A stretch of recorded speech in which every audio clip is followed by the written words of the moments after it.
It's time now for Cody High School basketball on 103.3 The Range. Coming up, it's the build-up to tip-off pregame show, presented by Cody Ace Hardware. You'll hear about today's matchups, updates about Cody High School athletics and around the state, and pregame interviews with both head coaches. Tip-off is moments away for Cody High School basketball. Now, sending you out to the court for today's games, here's the voice of the Bronx and Phillies, it's Wyatt Barichka.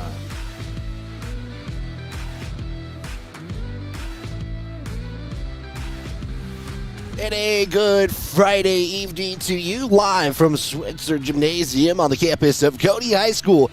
Just the third home game of the season for Cody High School basketball. They'll have two more left to go after this one is done tonight. The Cody Phillies and the Lady Bulldogs of Lovell are going to start this one off, followed by a top-ranked matchup between the boys and the Bronx and the Bulldogs, and we'll talk more about that matchup as the game gets near, because that will be a significant game as this one goes on. This is your build-up to tip-off pregame show. It's brought to you by, or it's built by Cody Ace Hardware. It's your local home, lawn, and garden care store. Make sure you visit them at the Becklake Plaza, located in Cody.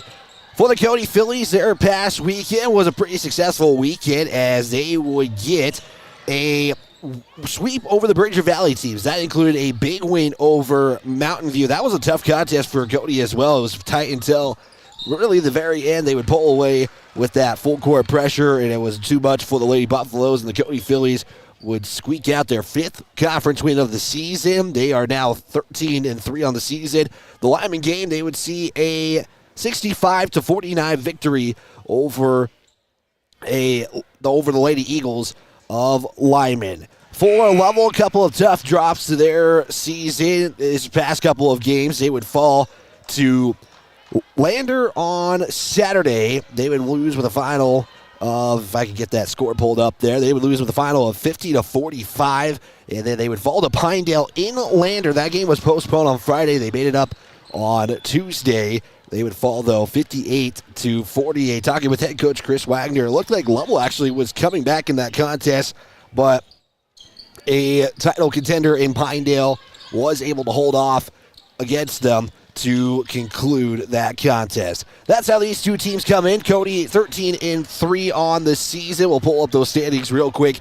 Lovell comes into this one 9-8. The standings are on the video stream. You can tune up there on 103.3 The Range on the radio side, online at myheartmountainradio.com. You see Cody and Pinedale, the only two remaining undefeated teams left in this one. Lovell in the bottom half of the standings at 9-8, 1-4 though in conference play. They have taken on tough opponents, pretty much the upper half of the 3A West as Lovell in this one. We'll see how they do against some of the other teams, including Lyman, Worland, and also they will have to get a game in against, if I'm not mistaken, they have another game against Pell. We'll step aside. We'll take a quick 60-second timeout. When we come back, we'll talk more about this matchup. We'll talk about it on paper as well as the history between these two teams. This is Cody Phillies basketball on 103.3 The Range, a Heart Mountain broadcasting station. We are back in just 60 seconds. Coach Wagner and the Phillies and Coach McCartan and the Bronx have been really fun to watch this year. Yes, the Bronx and Phillies, they really have it all together.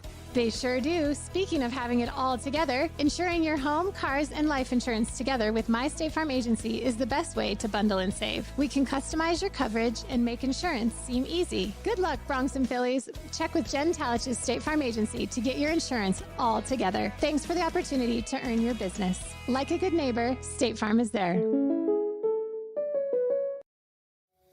With over 40 years of combined experience, Park County Glass can handle all of your auto and residential glass needs.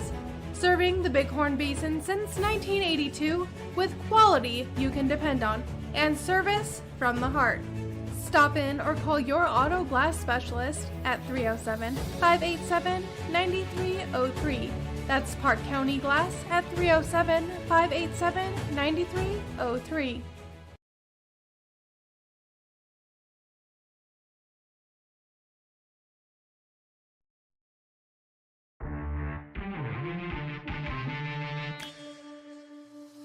This is Cody Phillies basketball on 103.3 The Range.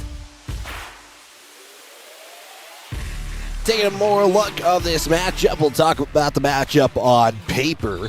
Let's talk about the visiting team in this one, and the Lady Bulldogs of Lovell in this one. Coming in, but head coach Brian May returning to Lovell High School in his first season as he took over head coach Chris Edwards, who was there a few seasons for the Lady Bulldogs. And Brian May has actually been a head coach for a while. He was actually the boys coach for 5 years, from 2010 to 2013, and then he would have a stint between 2021 and 2022. He's coached all levels of basketball as well, middle school, high school, was an assistant at Northwest, and more. So again, Lovell head coach Brian May for the Lady Bulldogs. They come in, like I mentioned, 9-8 on the season. They are 1-4 in conference play. The Lady Bulldogs score about 43 points per contest. They surrender 39 points a game. Rebounding 30-24. Lovell out rebounds and turnovers.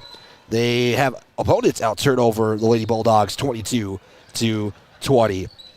Taking a look for the Phillies under head coach Chris Wagner in his sixth season. The Phillies are 13-3. They score about 58 points per contest, surrendering 36. They out-rebound opponents 30-21 in turnovers. They do better in the turnover margin, 15-23. We do have a couple more things coming up. We have our Cody rundown, which we will start here in just a moment, as well as a pregame interview with head coach Chris Wagner.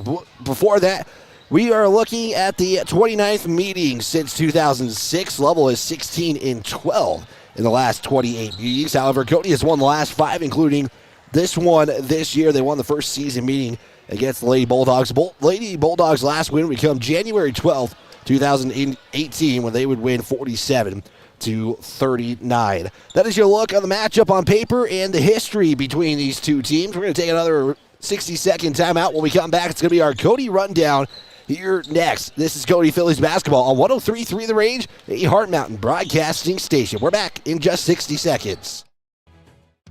Hey guys, this is Zach Haskell with Haskell Furniture and Flooring.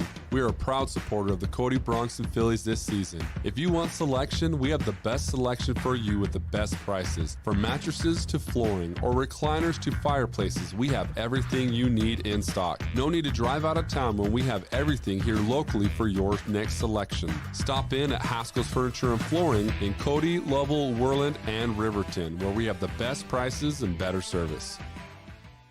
When life slows you down, Canyon Therapy in Cody helps you get back on your feet. Whether you're recovering from an injury, managing pain, or working to regain strength and mobility, Canyon Therapy offers expert physical and occupational therapy service tailored to you. Our experienced team works with you one-on-one to create a personalized treatment plan, helping you to move better and live more comfortably. We treat people, not just conditions, in a caring and supportive environment. Canyon Therapy is a proud supporter of the Cody Bronx and Cody Phillies. Get back to the life you CanyonTherapy.com or call today to schedule your next appointment. We begin our Cody rundown in wrestling, where Cody would come out victorious in their duel against Worland on senior night.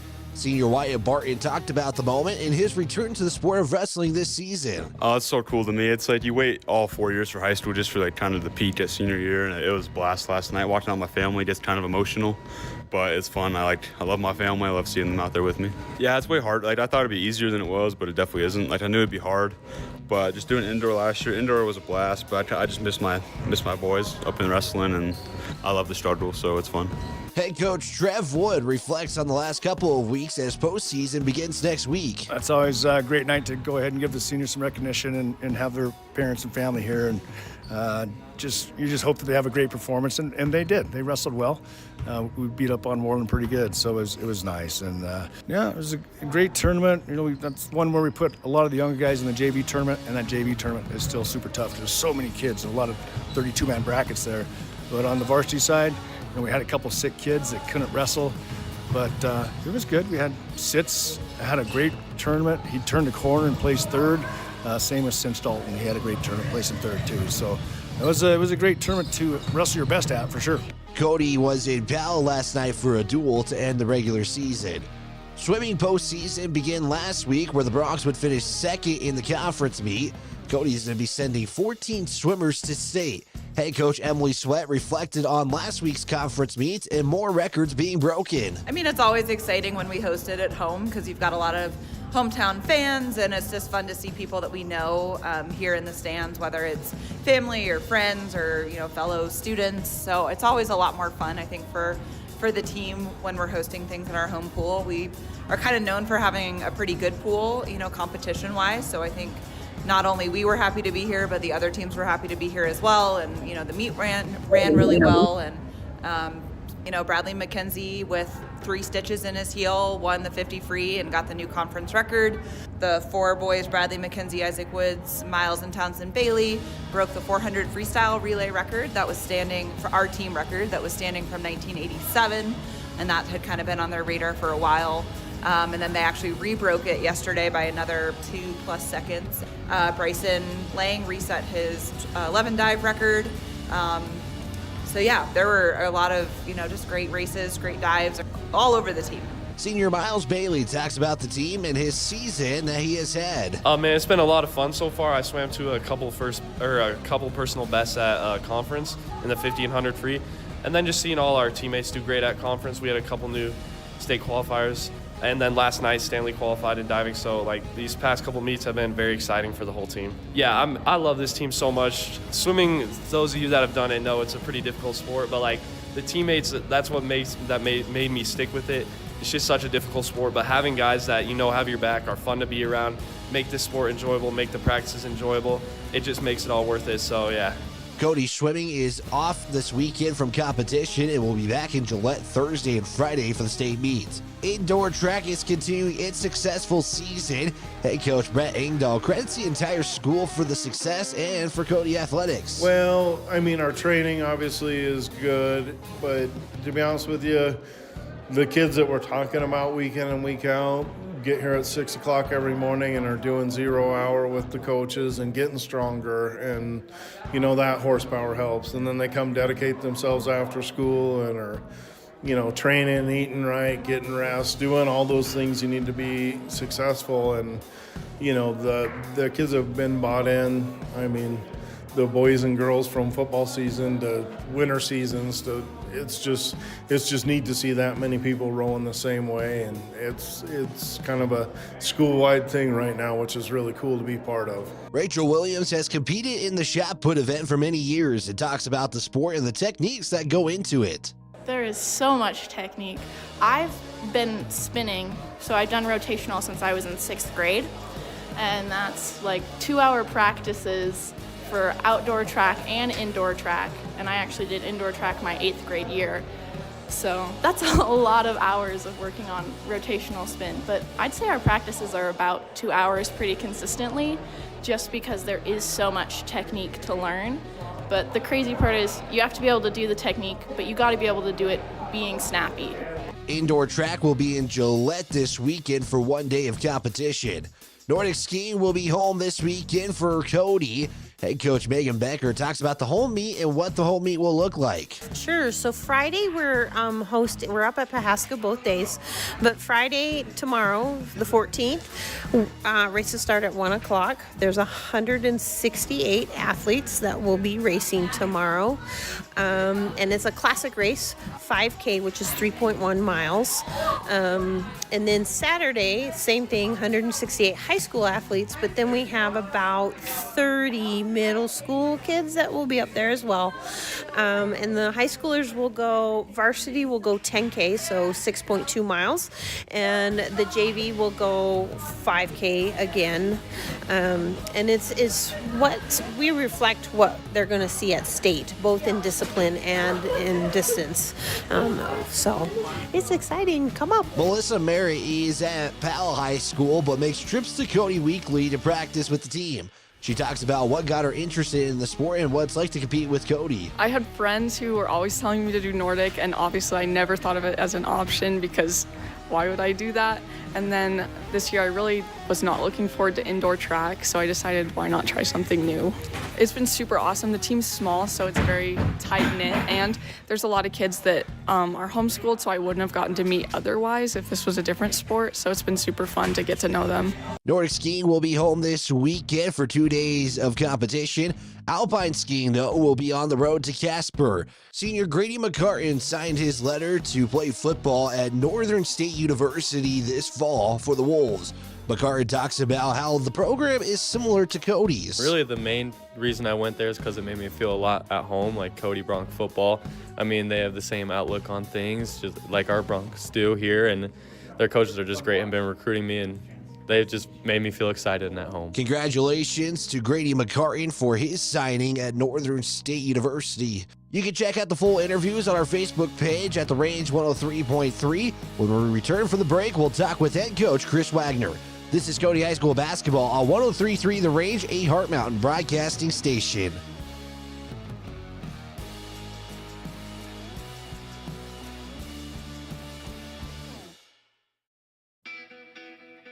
It's time now for our pregame interview. Sending it back to the court with Wyatt Barichka with head coach Chris Wagner. Back here on 103.3 The Range, I'm here with head coach Chris Wagner of the Cody Phillies. And coach, I mean, first off, pretty good weekend for you guys. You go 2-0, tough fought one against Mountain View, and you guys did well against Lyman. Just kind of reflect now that you had some time to watch the film against the Bridge Valley teams. Yeah, the girls battled hard against Mountain View. They came out, I mean, both teams, you can just see they came out tons of energy. Usually when you're playing someone higher ranked in like your home court, like you bring it, and they definitely did. Our emphasis against Mountain View was to try to contain Cavolo and make sure we didn't let her go off. And she gets 6 points in the first quarter, and we're like, all right, well, let's stick to the game plan, kind of ride it out. And then, she had 3 points after that. The girls did a great job executing the game plan. We were able to use the pressing a little bit more. They have to bring her back, and it allowed her not to get too comfortable by the basket very often. Helped limit a lot of touches, being able to pressure their guards. We didn't shoot very well that game. Not terrible, but just, coming off the previous 2 games, we were just shooting lights out. I think we kind of got a little worked up over that and tried to force some things. But, it kind of became more of like, all right, let's just try to wear them down and just play the 4-quarter game. And, they cut it to 3, but luckily we got a little burst at the end. And then Lyman, pretty satisfied offensively. I thought we did a good job, found some great looks, whether it was out of the offense or getting out on fast breaks. But we gave up way too many open looks for them. I think, it was pretty much that. I think the one girl had 5 or 6 threes, and they were deep, but they weren't very, very well guarded either. So something to keep in mind for next time. But overall, it was a great weekend. Yeah, coach, and you guys get one home game this week, which maybe take a little break off the road, and especially the back-to-back games. But kind of going into this week, coach, I mean, still conference play, but every game is going to matter here on out, and especially next week's games. Knocking on wood that you guys get through this one, but just kind of what's going to be your message to the team, knowing that pretty much from here on out, every game it's going to be magnified just a little bit more in the regular season. Yeah, conference seeding is going to be important for regionals. So Pinedale hasn't dropped a game. We haven't dropped a game yet. So it's going to come down to that game on our home court next week with them. Thank goodness we get them on our home court, but. We still got a game in front of us before that we got to take care of. So if we go in and don't take care of business on Friday, then we definitely need to pull the game against them and then hope for a tie break, or we still got to play out the schedule, I guess, too. So that there's no promises guaranteed there, but it's kind of a regional feel right now, something we haven't had for a bit. So every game does take on a little bit more importance. And how do you, as a coach, just kind of tell your team, focus on one? Because obviously everybody knows it's Pinedale next Friday, and that's going to be probably one of the bigger games for the rest of the season. But how do you just make sure your team's not overlooking Lovell? Because, Lovell still they're still scrappy. Mm-hmm. I don't know. A lot of these girls were on the state team last year. We knew going into state that we were one of the favorites. We still got to get past Laramie in the first round. You can't overlook them. And I think a lot of that, the girls have been through this. Going back to the regionals last year, who would we face? We thought with the seeding, Star Valley was on the other side. We'd probably face them in the championship if we got there, but we had to take care of Kelly Walsh first. So I think the girls have always kind of been in that mindset of just we concentrate on the game in front of us and, have a glimpse of what's ahead. And, for sure, we're all aware of the big game next week. But yeah, it doesn't. That means nothing if we don't, approach every practice like that's the most important thing. Right now, it's not even the Lovell game that's most important. Tomorrow's practice is. So we just kind of stick with that mindset. Yeah, and speaking of Lovell, let's move on to them. You guys got to play them the first time around. You guys, had one of those big quarters where you guys jump out big and pretty much never relinquished the lead. But so knowing that you guys have played Lovell the first time and seeing some more film, kind of your approach to this one going against them the second time. Yeah, we know, through the progression of a season that they struggled with a lot of our presses that time. Just kind of reminded the girls when we were watching film, hey, it's a different team. It's not this. It is the same girls, but they've improved in different areas. So might not be able to just turn them over like we did last time. That first game, yeah, we came out and just offensively, defensively, everything was going. But really after that, and the second half, we couldn't get much separation. They kind of contained our offense a little bit, and we were trying some things at that time that just weren't working. So just kind of, I think just trusting the direction we've kind of gone with the offense, and holding on with that. Perfect, Coach. X factor, difference maker in this one. What's it going to take for you guys to go 1-0 this week? We'll go with execution. Trying just some different things. Now that we've played the game against them, we have the the film and the footage and can see different stuff. Can we go in and whatever we scouted out from the last game, can we go in and take advantage of it on this one? Perfect, Coach. Thank you for your time. We'll talk to you after this one's over. Woodward Tractor is your one-stop dealer for all your Takahauchi equipment and service needs. Takahauchi is known the world over for its purpose-built design philosophy, innovative technology, and dependable service after the sale. And now at Woodward Tractor, get 0% financing on all Takahauchi machines, excavators, track loaders, and wheel loaders. Special financing options are also available on Takahauchi brand attachments. See Woodward Tractor on Blackburn in Cody. Allstate agent Cale Mitchell is a proud supporter of Cody High School sports. At Allstate, you can bundle your home and auto for the lowest premium rates. Cale Mitchell is your local agent and provides great professional customer service to ensure that you got the best affordable coverage needs. Call Allstate agent Cale Mitchell at 307-527-6447. That's 307-527-6447. Allstate, you're in good hands.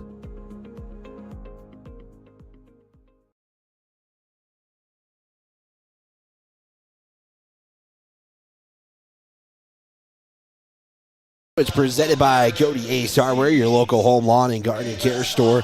We are going to have the national anthem here in just a moment, so when that happens, we are going to be radio silent for that. Again, it's the Lady Bulldogs visiting the Cody Phillies, and with that announcement, we are going to be radio silent for the national anthem. As Miss Addison Corbin and Miss Judy Garcia Ramirez will sing our national anthem.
national anthem here at Schweitzer Gymnasium on the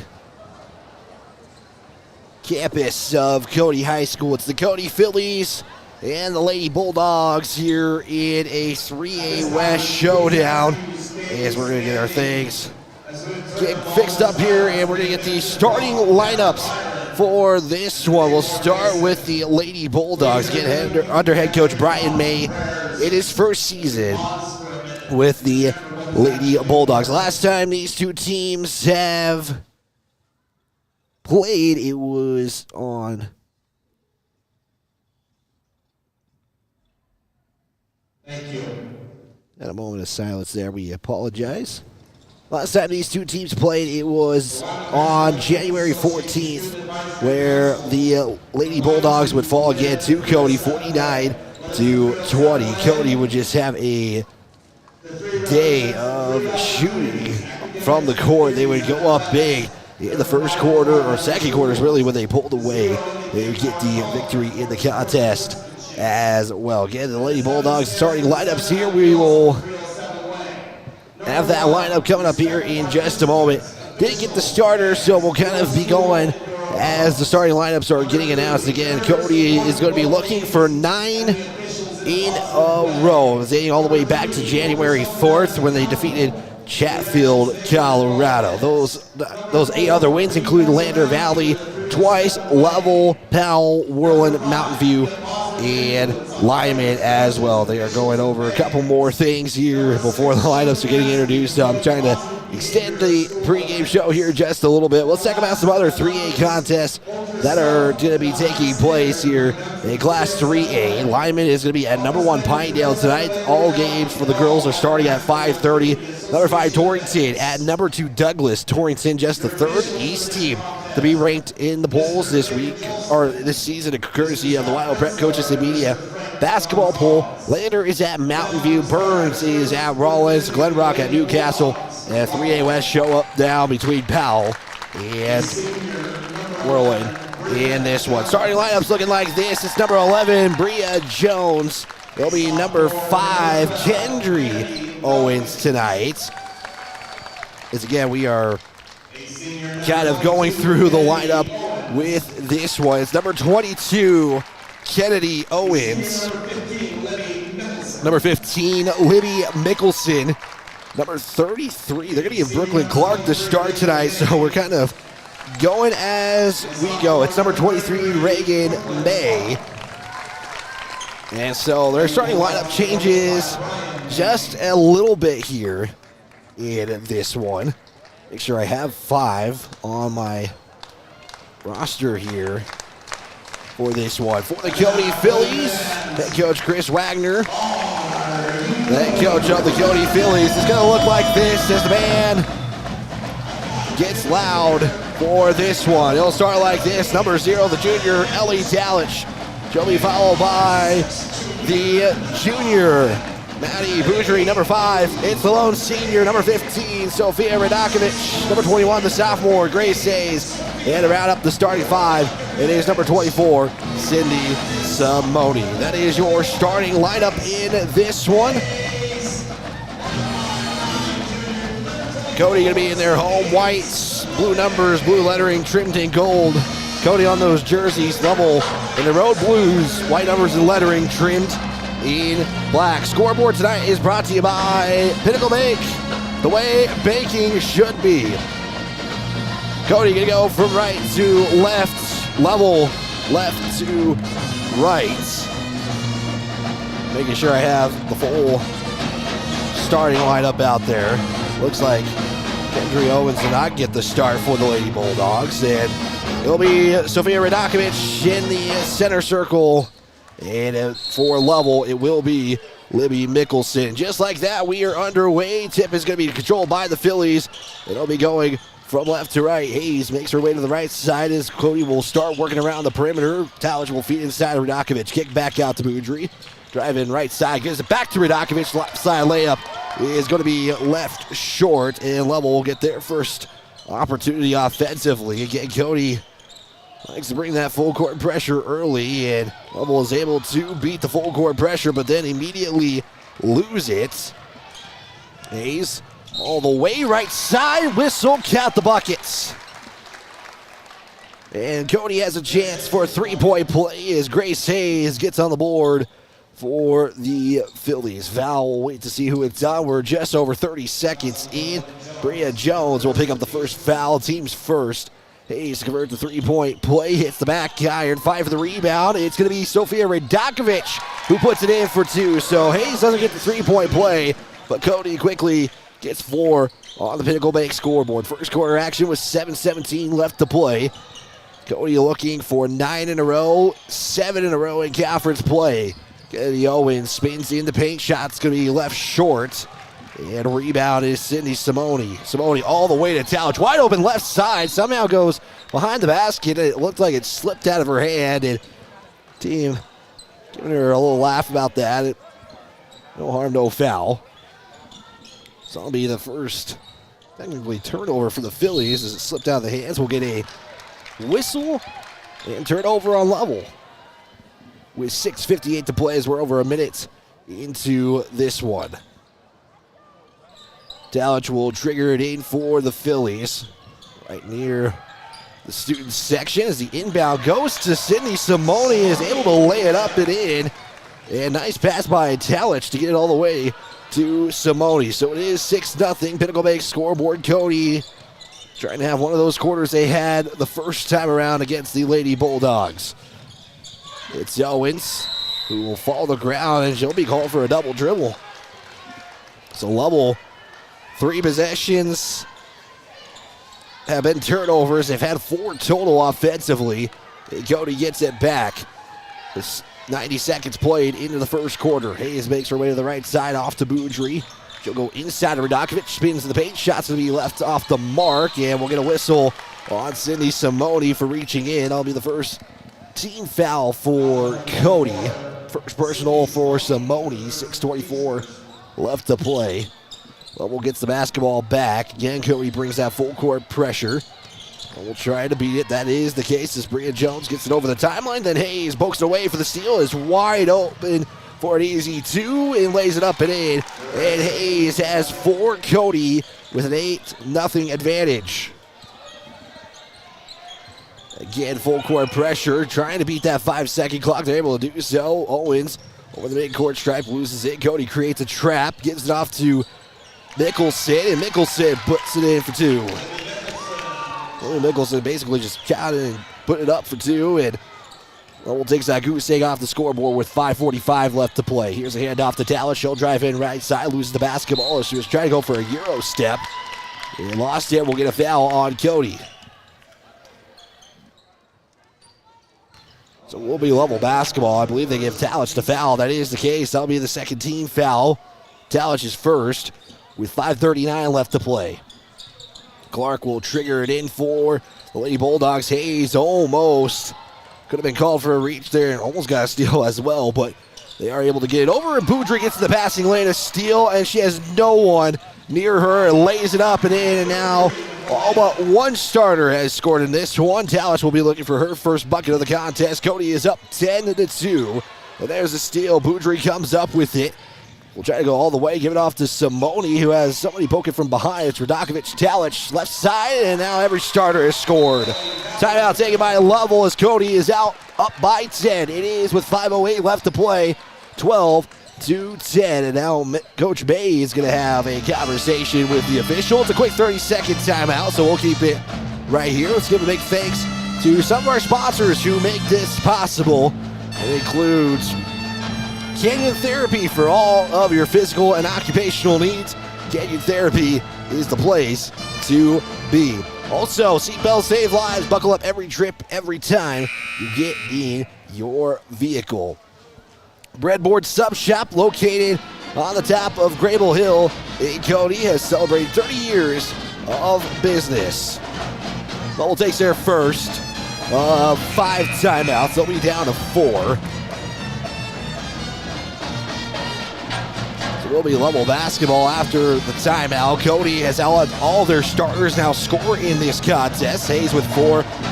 We got Talich, Boudry, Radakovic, and Simone with 2 apiece in the contest.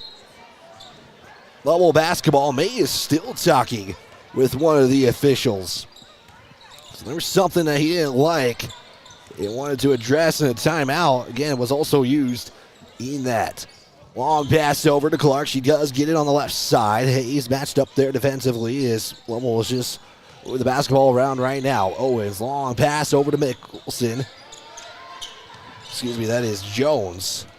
Jones will look to feed it inside for Mickelson. Radakovic pokes it away. Talich getting the pass from Hayes. She'll go left side. She'll be fouled and hit the bucket. Hopefully she gets up. If she does, and appears to be all right. That's good news for Cody. And I don't like to take that kind of fall, especially the basket the way it is there. But luckily there's padding as well with the basket. Talich will go to the line and shoot 2. Jones picks up her second. It'll be the team's second as well. Talich makes the first free throw. Cody is 1 and 2 now from the line, making now 13-2. Cody advantage. Checking into the ball game, it is Jenna Hessenthaler for the Lady Bulldogs.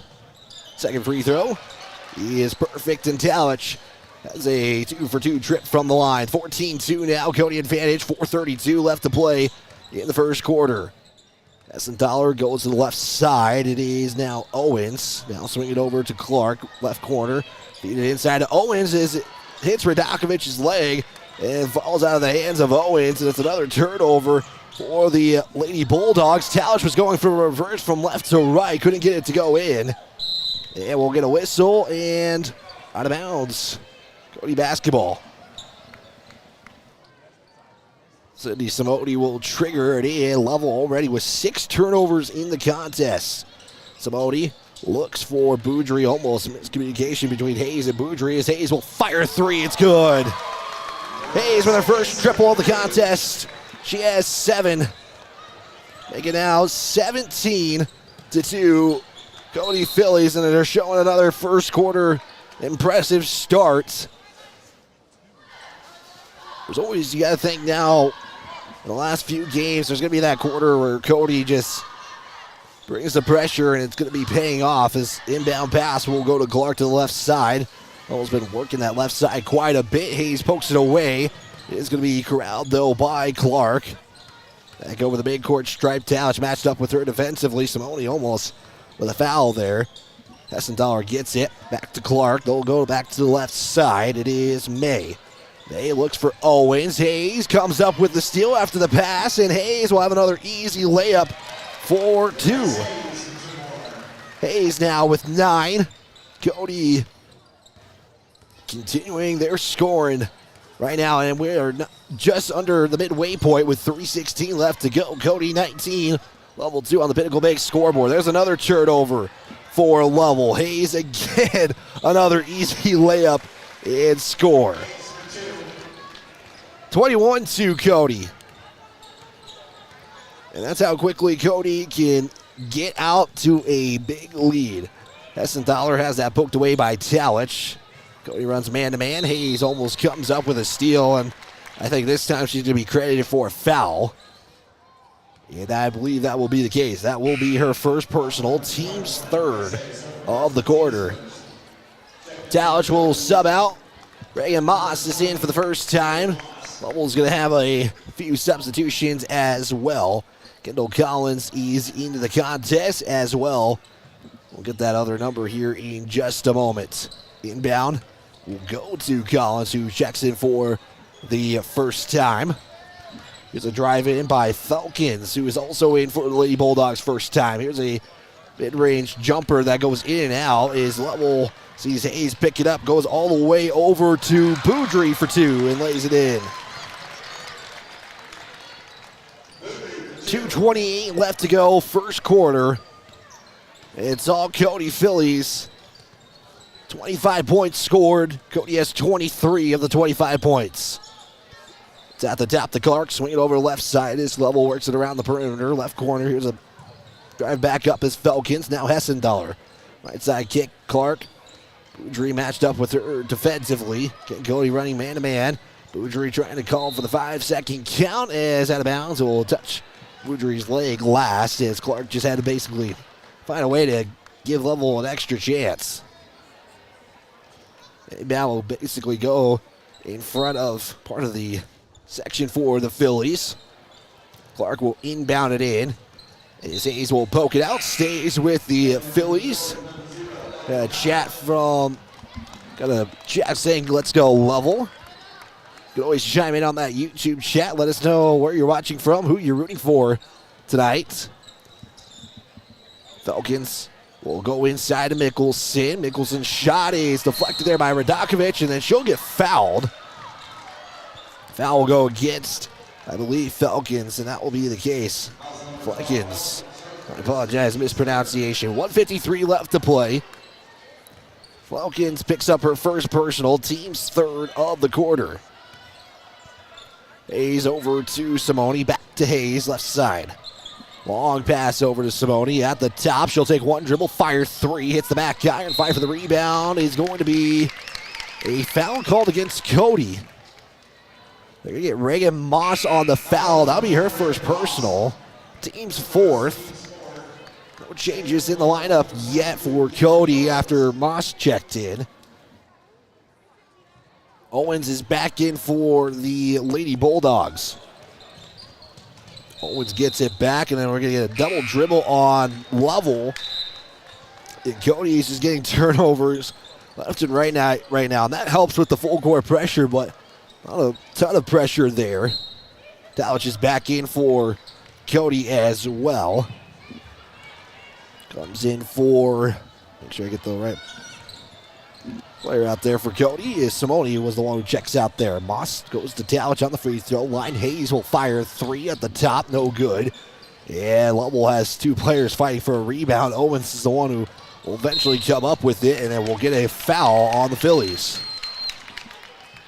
Sometimes when you're up so much and you're doing a lot defensively, you're trying to go for those extra steals, and sometimes it's cutting back on the Phillies. And with that being the case, Lovell goes to the bonus. They'll shoot two free throws.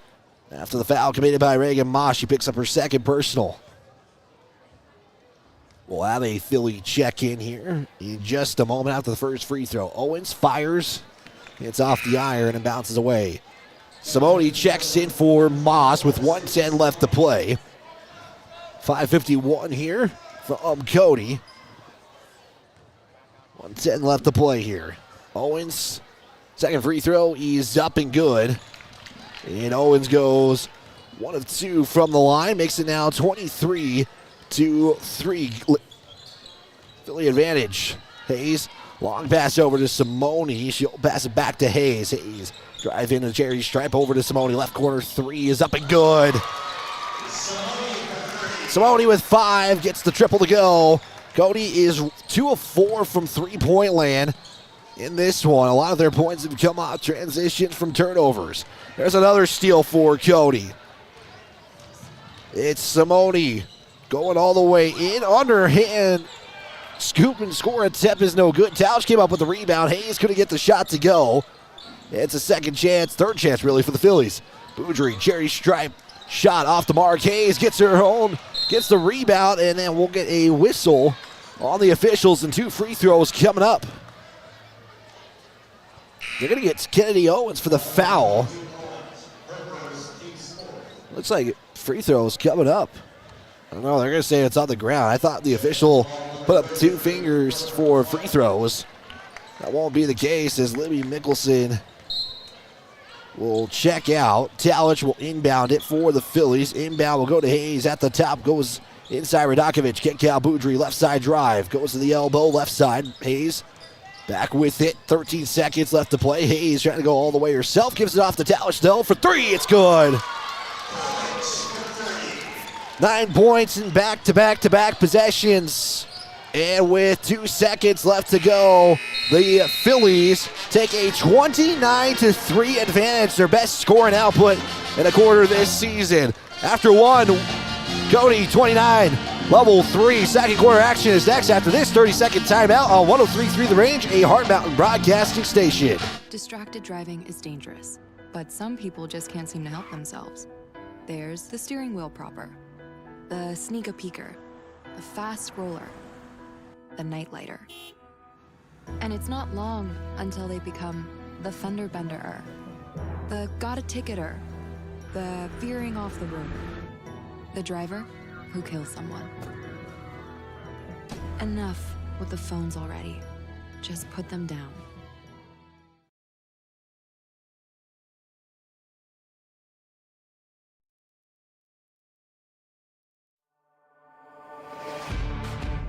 You're tuned into Cody High School basketball live on 103.3 The Range. Cody Phillies with a big 29-3 advantage. One of their best margins after one quarter this season.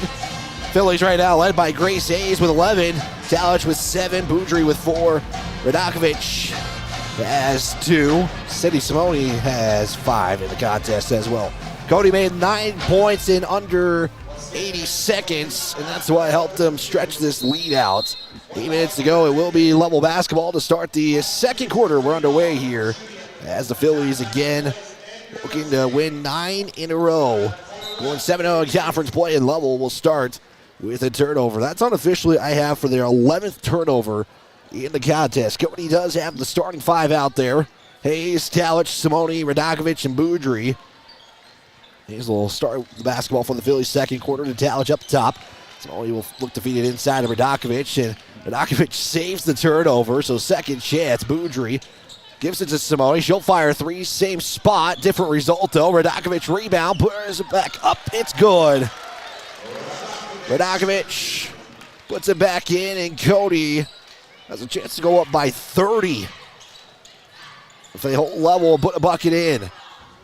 Owens to Clark. Yeah, as the Lady Bulldogs have Hessenthaler out there as well as Mickelson and May.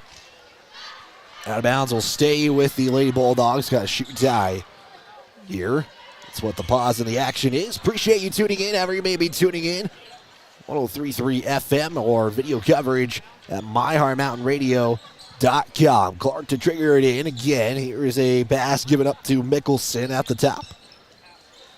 Hand off back to Clark. She'll go to the logo. There's a swing over now to May. Inside feed to Owens. Radakovic matched up defensively. Here's a shot put up. No good by Lovell as Clark tried to put up a shot. Then go in. Simone long pass over to Boudry. Wide open for the layup and gets it to go. 33-3. 6:47 left to play in the second quarter. Hayes almost comes up with another steal. There's a drive in by May, right side baseline. Talich tries to close in, create the trap, then that's almost another turnover as Mickelson will get fouled by Talich. Talich will pick up the first team foul of the quarter. It will be her second personal. 6:35 left to go, second quarter here. Clark again inbound, this time in front of the Cody bench. Owens will get the inbound pass. Approaching 6:30 left to play in the second quarter. Owens drives right side baseline. Now we'll give it up to May as Simone matches up with her defensively. Long pass there for Clark. Boudry comes up with it. And Lovell will turn it over again as Boudry this time did not let it go out of bounds. She decided to pick it up and give it off to Hayes. Hayes will try to drive to the right side. Pass out to Radakovic. Simone left corner 3 is up. It will miss everything. Owens though tries to save it and it'll go out of bounds. Checking in for the Lady Bulldogs is Kadri Owens. First time we're seeing her today. May will sub out for the Lady Bulldogs. Cody gets it after Kennedy Owens, I should say, was trying to save it. It went out of bounds into the student section. Talich looking to inbound, was looking for Hayes. Out of bounds is the last touch again by Owens, and it will stay with Cody. They'll go from the baseline, though, this time. 6:05 left to play, second quarter. Getting Cody looking to go to 14-3 and have 9 of those be in a row. Radakovic getting the inbound to Talich, mid-range. Pull up, he is going to be left short to the right side. It's going to be rebounded by Hessenthaler. Mickelson. Cody's trying to bring the pressure here. And then they're going to get a foul, I believe, called by Hayes as she tried to reach in for it. That is the case. It's her second personal.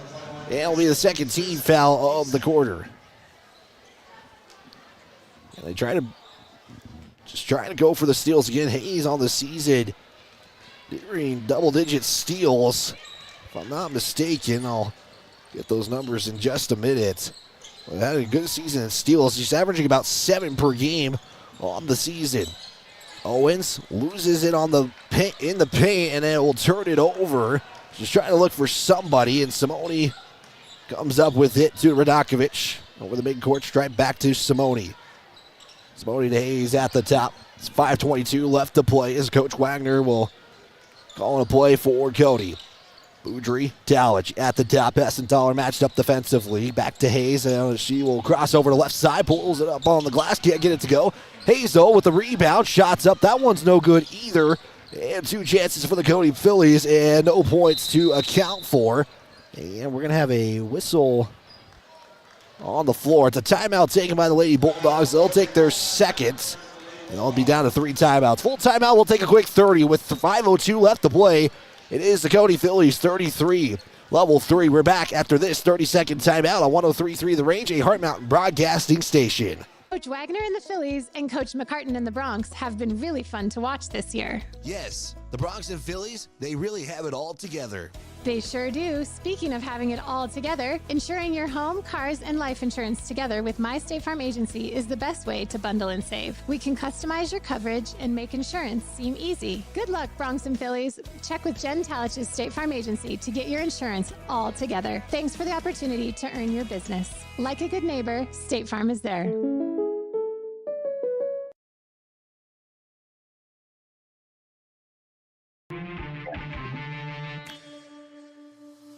This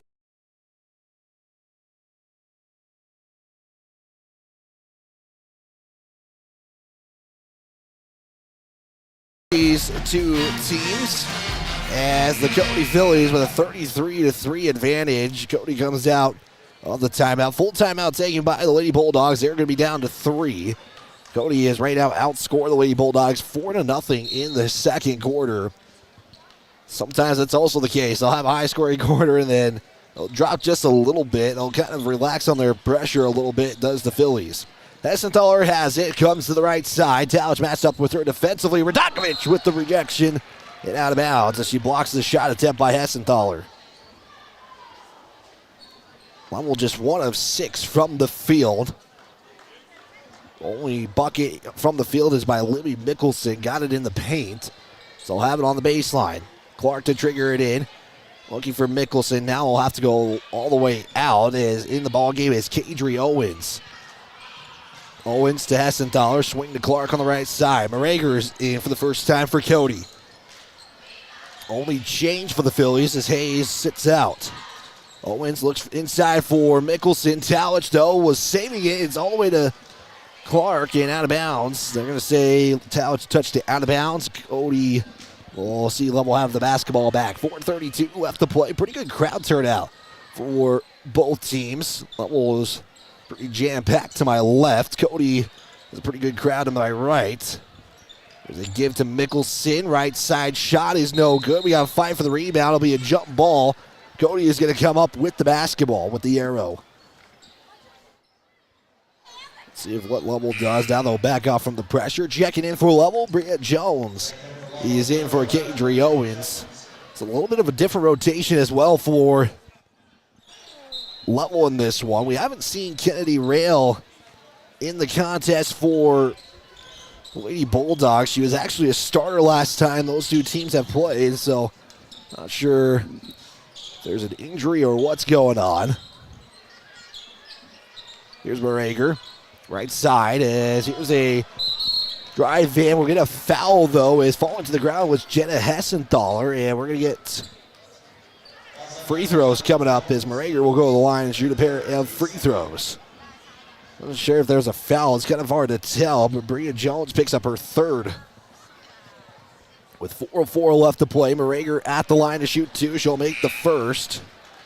And Cody has now scored their 5th point of the quarter. Radakovic and Simone check out as well.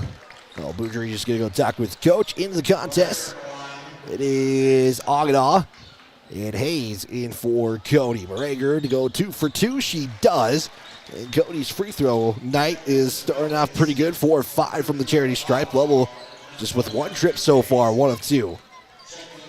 The drive in by May goes off the glass. Will iron out. And Hayes corrals the rebound. Hayes quickly over. Somehow getting it is Boudry. She'll put it up for 2. It's good. Not sure how that one. I think it was intended for Talich, but it was left a little short, and Boudry kind of last second adjusted to get the basketball in the score. Cody 37. It is level 3 on your Pinnacle Bay scoreboard with 3:33 left to play. May goes to Clark on the drive. They're going to say last touch by Cody as the shot is off the mark and out of bounds.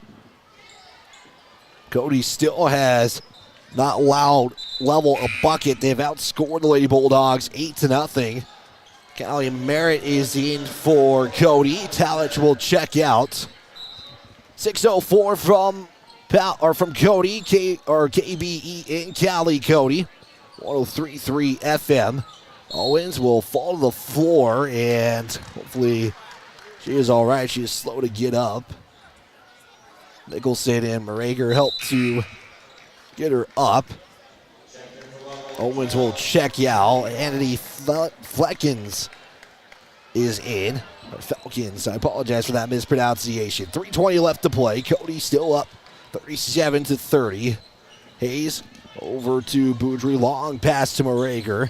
Back to Hayes at the top. She'll drive in left side. Bounce pass it off to Boudry. Fire 3 from the left corner. They'll miss everything. Rebounded by Clark.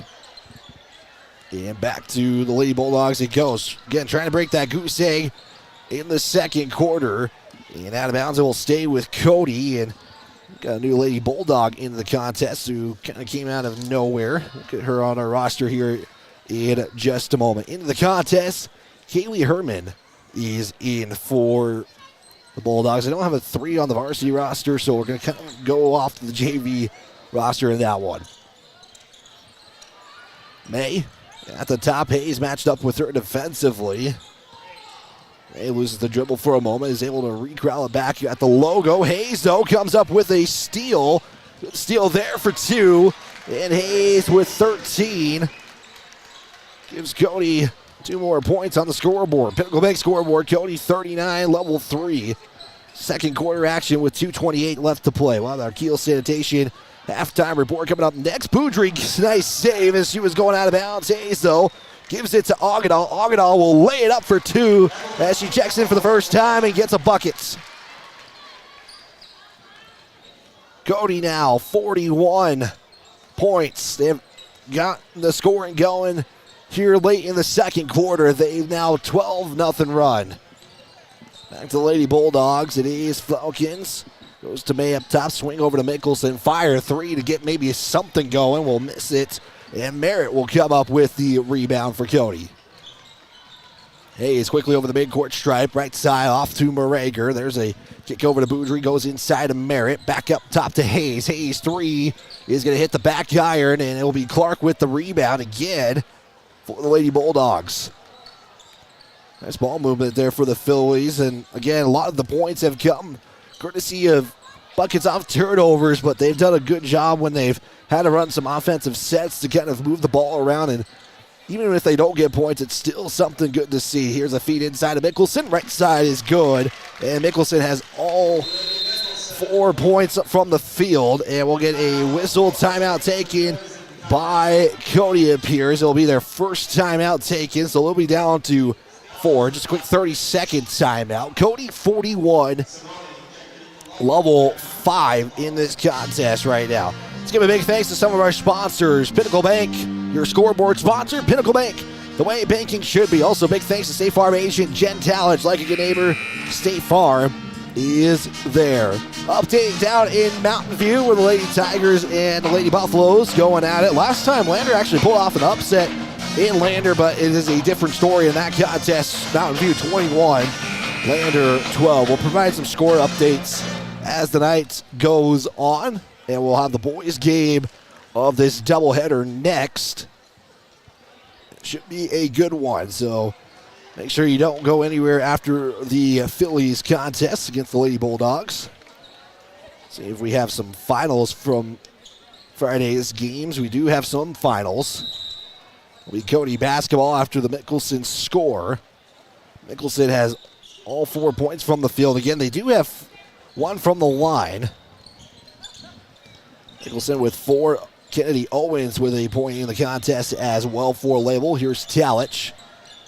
As Cody has the starters there, except for Merritt, as Talich's three is off the mark. Merritt gets it back, rebound, couldn't get it to go. How about a second chance? That's no good either. Radakovic, though, third chance. Can't get to go. So 3 chances and no points for the Phillies, and we'll get a whistle. It will be Lovell basketball after Talich picks up her third personal. Cody has more than double the shot attempts as well against the Lady Bulldogs. Cody has had 34 attempts unofficially from the field. Lovell with just 11. Lovell, though, only with 2 buckets to count for. Here's a feed to Mickelson, kind of maybe their best player as far as scoring right now. If you're looking to give it off to somebody, here's a give to Simone. That's no good. Radakovic, though, will get fouled. They're going to say the foul occurred on the ground.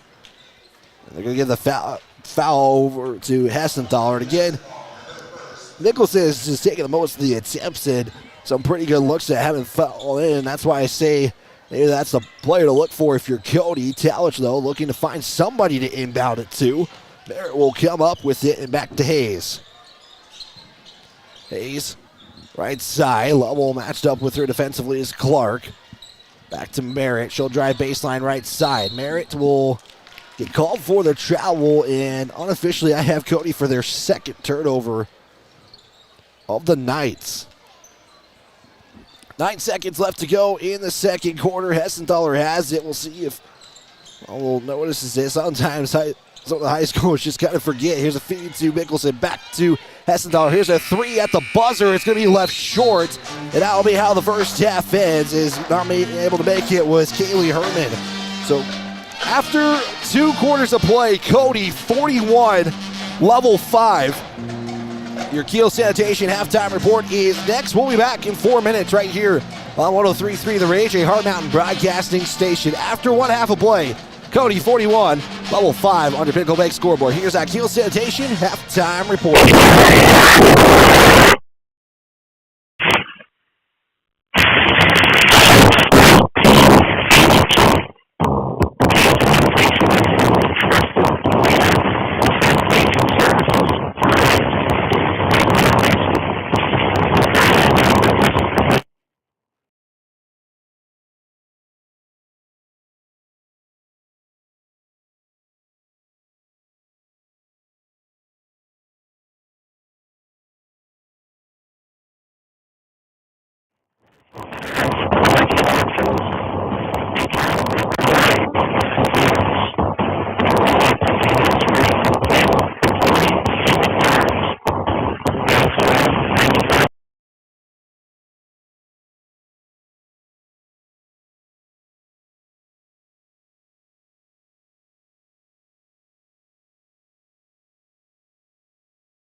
Units.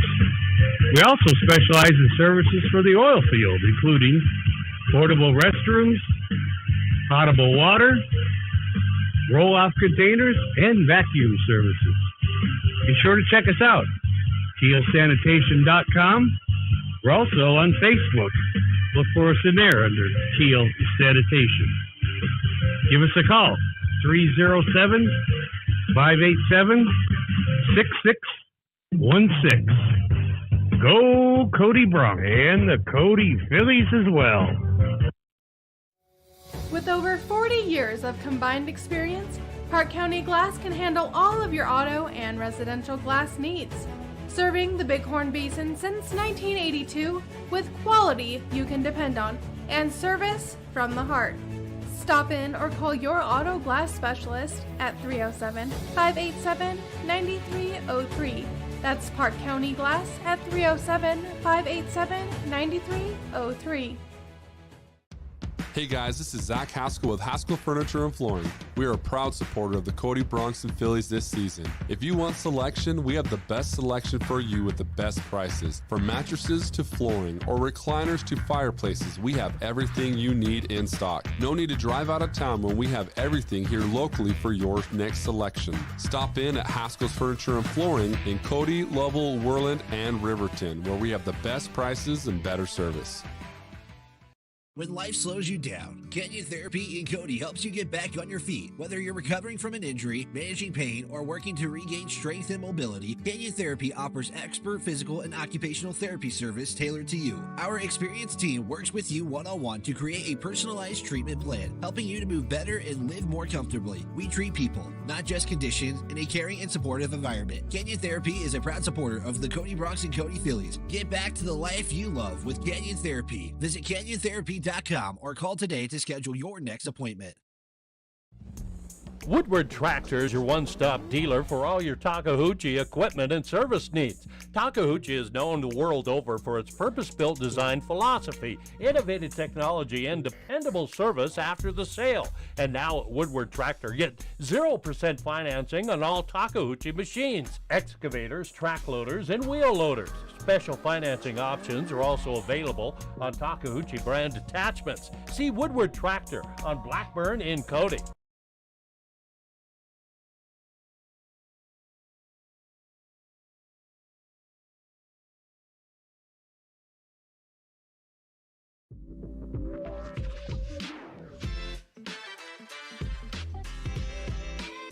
We continue the Kiel Sanitation Halftime Report. Here's Wyatt Barichka.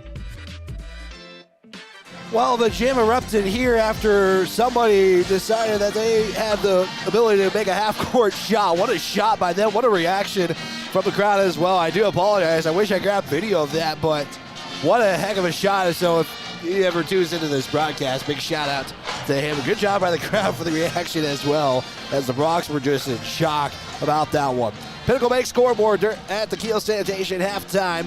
It is Cody 41, Lovell 15. Cody did back off on their scoring in the second quarter after outscoring the Lady Bulldogs 29-3 in the first quarter. They would outscore the Lady Bulldogs in the second 12 to just 2 points. Lovell didn't score until late in that second quarter. No lead changes, no ties so far in the contest. And take a look at some stats as well. All stats are unofficial in this contest. The Phillies, 17 of 35 from the field at 49%, 3 of 10 from three-point land, 4 of 5, though, from the free throw line. And I know it's not much to say, but when you look at the Phillies' free throws during the season, they were hoping to get that percentage going up, and head coach Chris Wagner has talked about that this season. Bench has scored 4 points in the contest. Evelyn Agadaw and Molly Barager have scored both points, or 2 points each, from the bench. For the Lady Bulldogs, just 2 of 11 unofficially from the field. 0 of 1 from three-point land, and 1 of 2 from the, from the charity stripe to actually make that 0 of 2 from three-point land and 2 of 12 from the field because of that 3 to beat the buzzer. And again, 1 of 2 from the free throw line. That is your look at your team team stats in this one. Turnovers, Lovell with 13. Cody unofficially with 2 points in this one. We'll step aside another 60-second timeout. We'll take a look at the individual statistics next as we continue your Kiel Sanitation halftime report. That's next on 103.3 The Range after this 60-second timeout. Allstate agent Cale Mitchell is a proud supporter of Cody High School sports. At Allstate, you can bundle your home and auto for the lowest premium rates. Cale Mitchell is your local agent and provides great professional customer service to ensure that you got the best affordable coverage needs. Call Allstate agent Cale Mitchell at 307-527-6447. That's 307-527-6447. Allstate, you're in good hands. Distracted driving is dangerous, but some people just can't seem to help themselves. There's the steering wheel propper, the sneak a peeker, the fast roller, the night lighter. And it's not long until they become the fender benderer, the got a ticketer, the veering off the road, the driver who kills someone.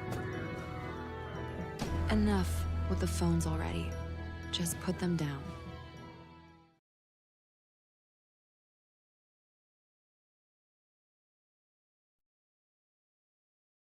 We continue your Deal Sanitation halftime report at the half on your Pinnacle Bank scoreboard. Cody 41 and Lovell 5 in the contest.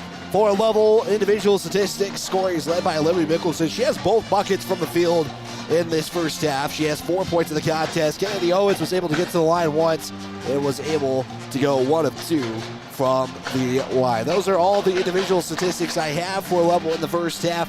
For Cody, scoring led by Grace Hayes. She has 13 points. Ellie Talich with 7. You have Maddie Boudry with 8. Sophia Radakovic with 4. Sydney Simone with 5. Molly Ranger with 2. And Evelyn Agadal with 2 in the ball game so far.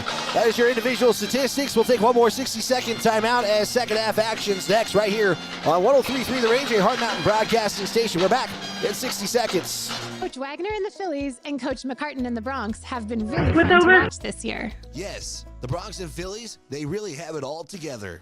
They sure do. Speaking of having it all together, insuring your home, cars, and life insurance together with My State Farm Agency is the best way to bundle and save. We can customize your coverage and make insurance seem easy. Good luck, Bronx and Phillies. Check with Jen Talich's State Farm Agency to get your insurance all together. Thanks for the opportunity to earn your business. Like a good neighbor, State Farm is there.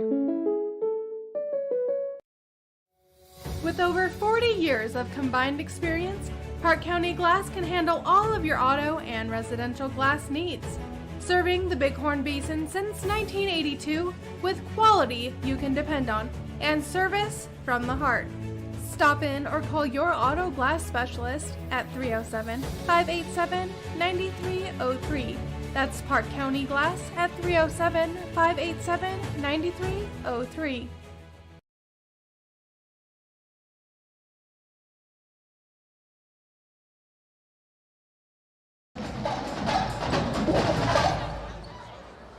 CHS Pep Band gets you into the second half where Cody is up 41-5 over the Lady Bulldogs. Lovell will start with the second half possession. They're going now from right to left. Cody is going to go from left to right, and starting off, was not able to get the score was Kennedy Owens. It's Boudry quickly down the court. She'll get the layup and the 2 points, and Cody just like that.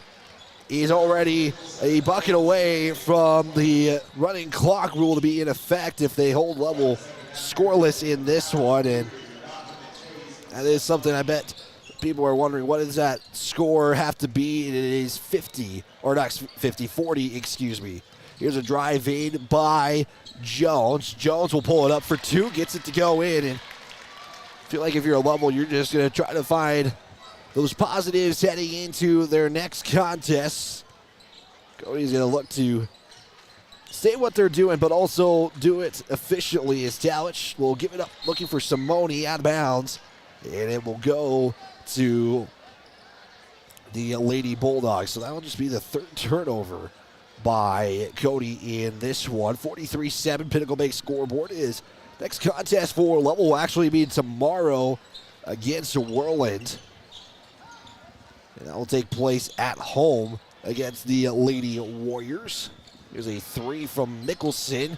It's off the glass, but no points to account for it. Here's a long pass intended for Talich. Was looking to give it off to Radakovic, and Cody, a couple of turnovers to start the second half. Hayes almost comes up with it, then does, and she'll lay it up and in for 2. Third quarter action with 6:20 left to play.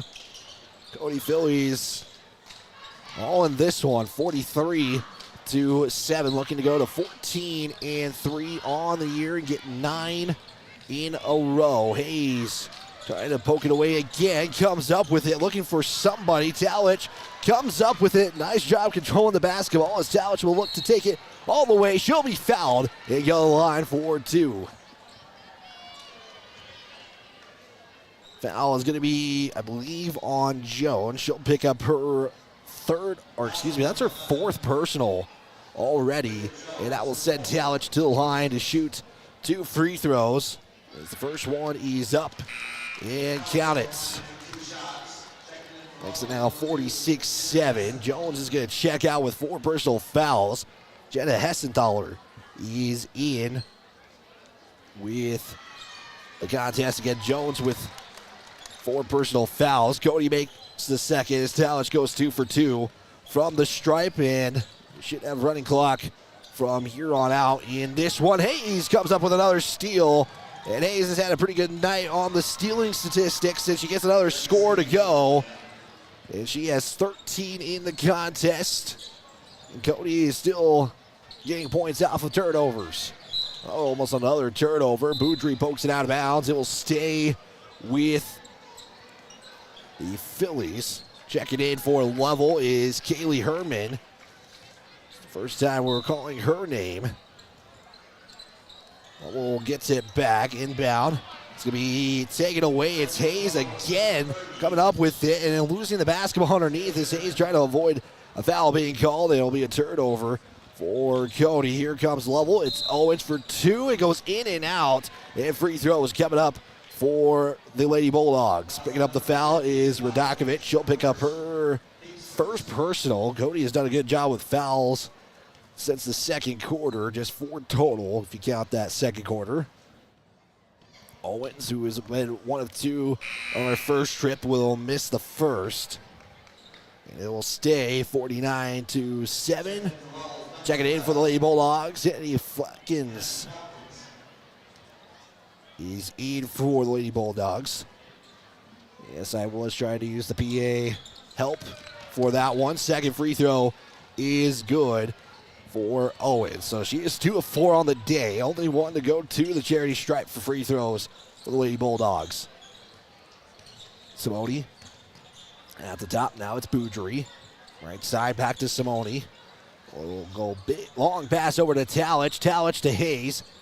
Hayes back up to Boudry. Top. His level is showing some zone, it looks like. Hayes on the baseline. Spins. Pulls up for 2. It's good. Hayes having herself a good start to the second half. And let me make sure I get the right points there. Makes it now 51-8. Almost another steal for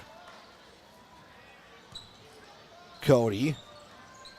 Make sure I gave the right points to the right players. Hayes has 19 in the contest right now for the Phillies.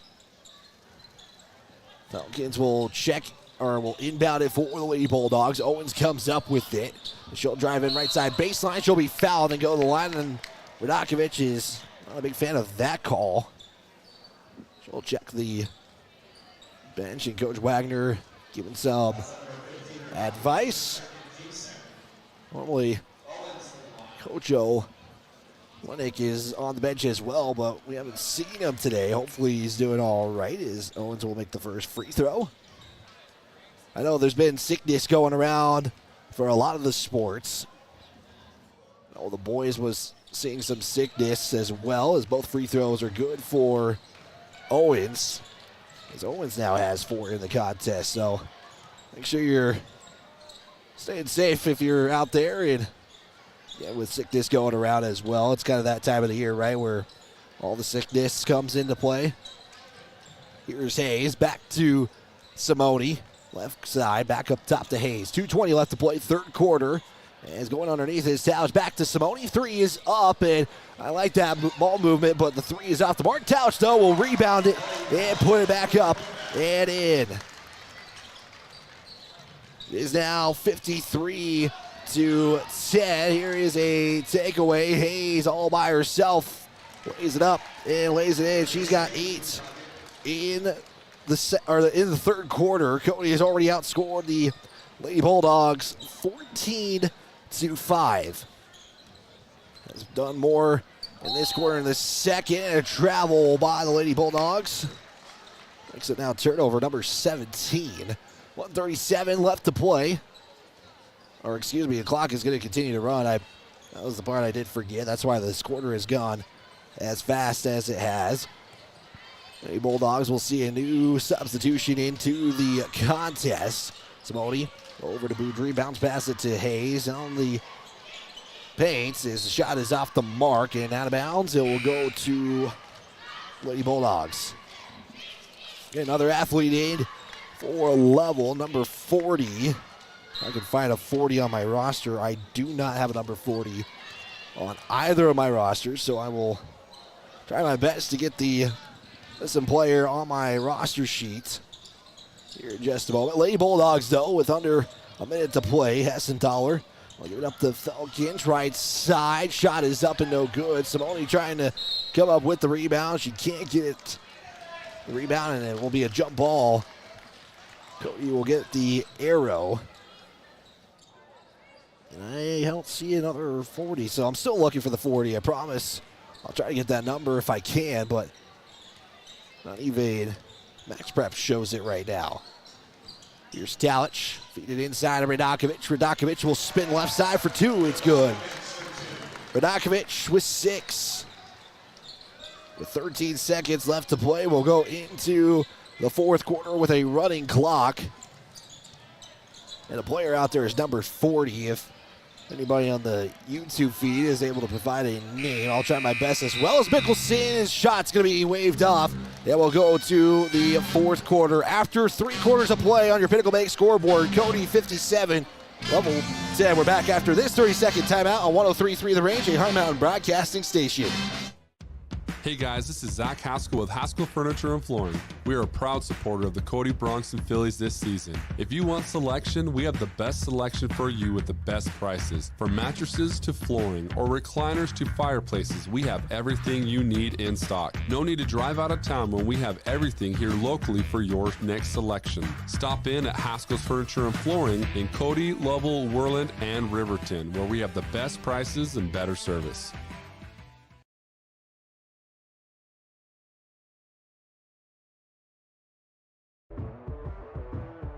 The fourth quarter is here. The final 8 minutes start now.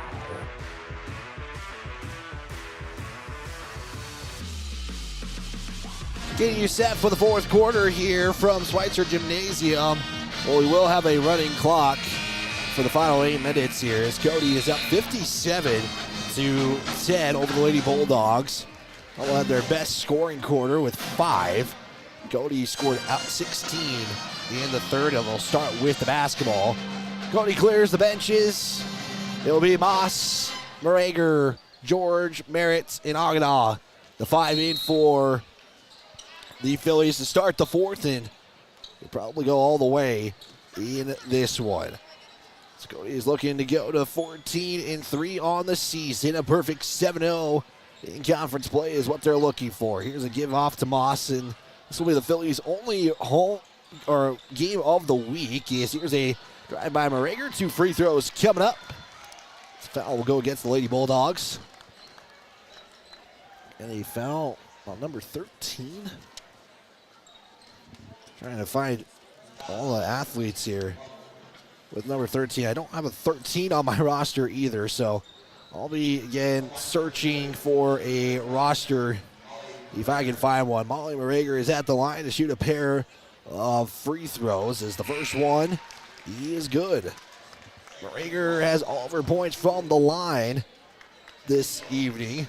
We'll get one more free throw here as well. And again, I'm still seeking information on the roster. I do have the varsity roster I got for the first time these two teams met. It's the second free throw from Morager is good. So again, if I don't say the name, I do sincerely apologize, as I got the program for the day. I got rosters from the first time these two teams met, Rhino Prep stats, Max Preps, looking everywhere for it. So as that pass is going to be out of bounds, it's last touch by Merritt.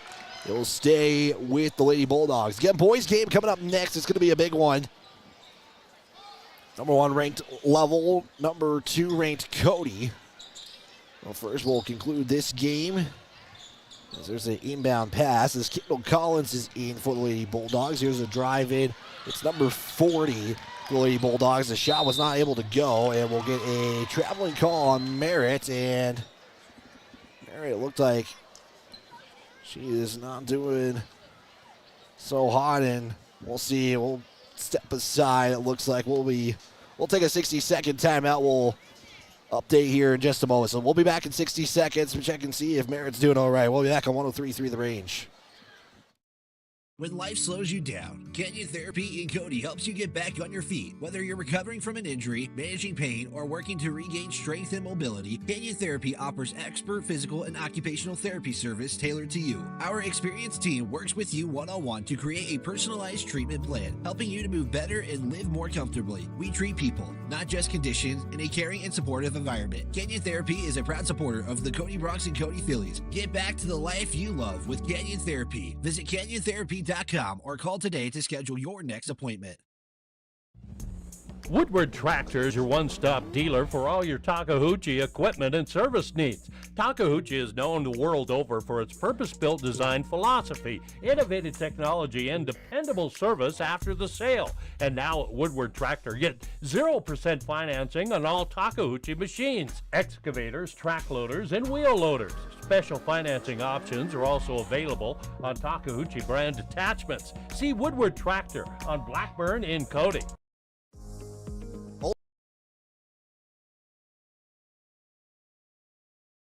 Hopefully she's doing all right. For our video audience, good news.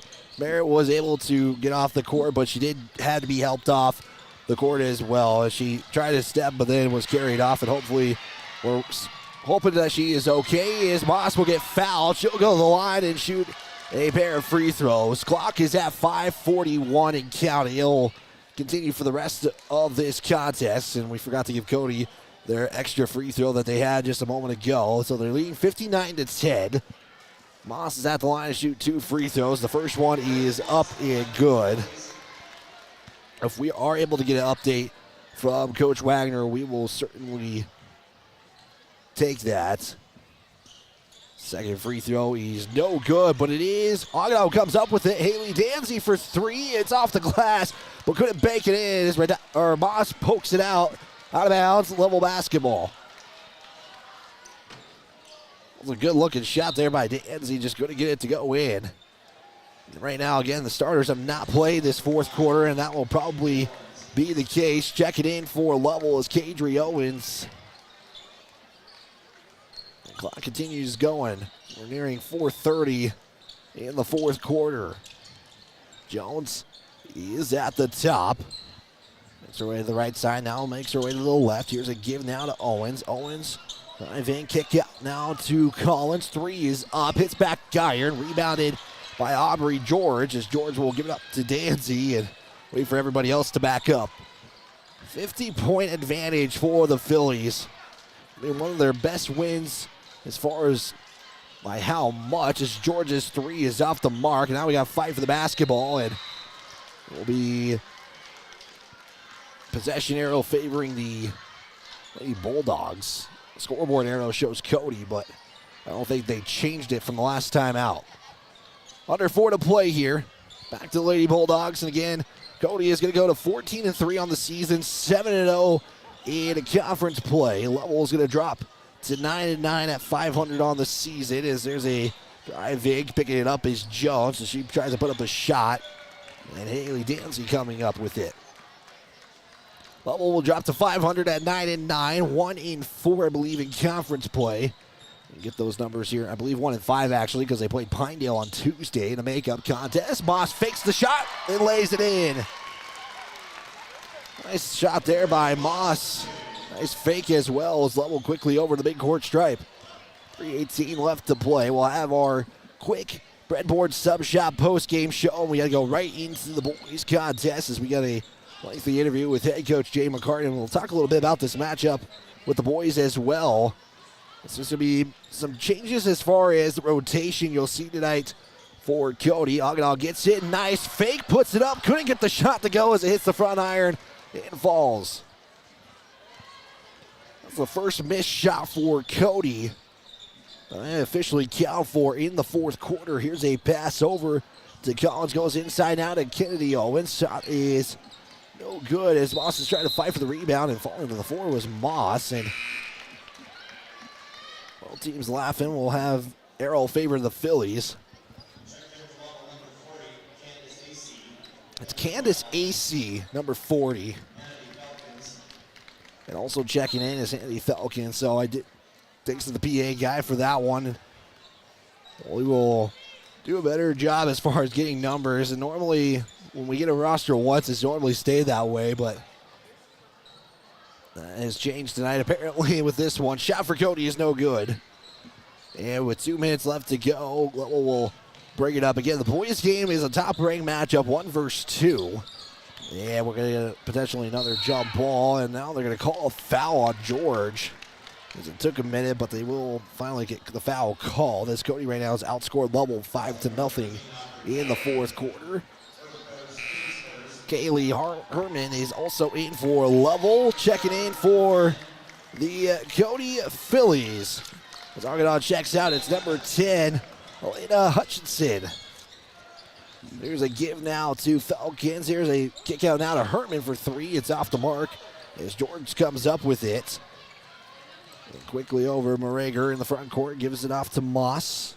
Dancy had a 3. Moss had a 3 as well. Neither one took the 3 and then elect to as 70 seconds are left on the clock. Dancy will pause for a 3 now. Will dribble a couple of times, pull up a mid-range jumper, and can't get it to go.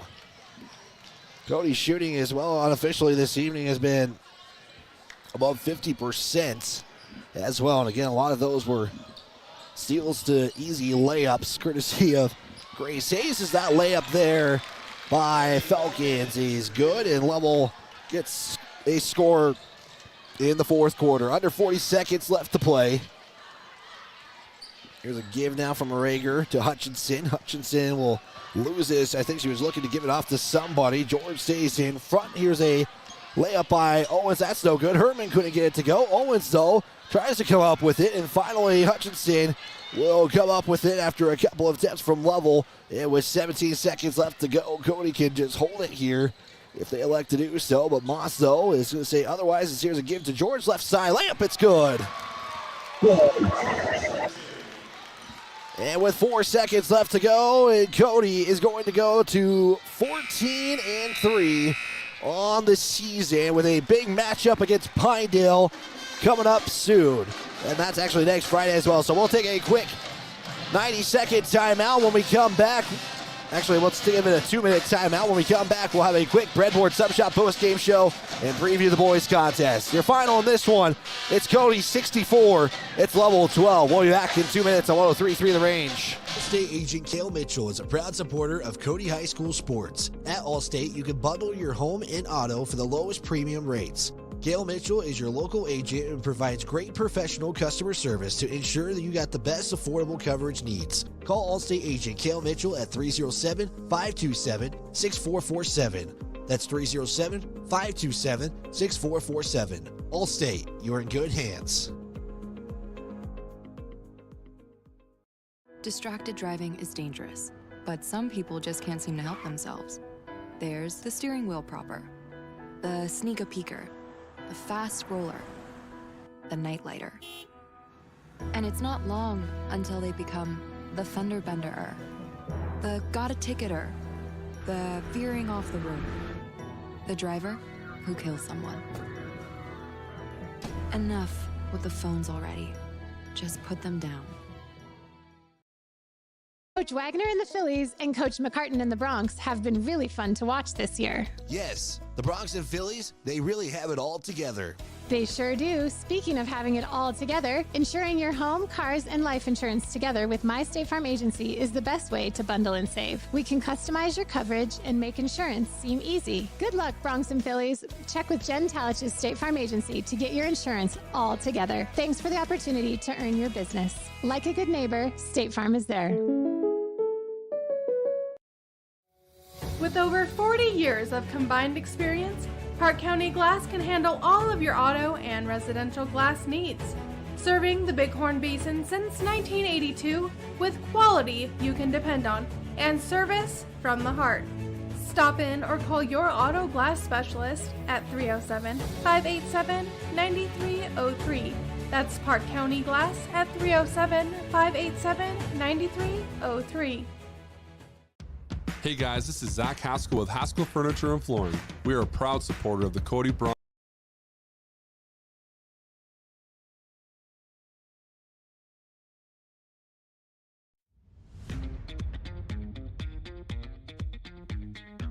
Time now for our Breadboard Sub Shop postgame show on 103.3 The Range and online at myheartmountainradio.com.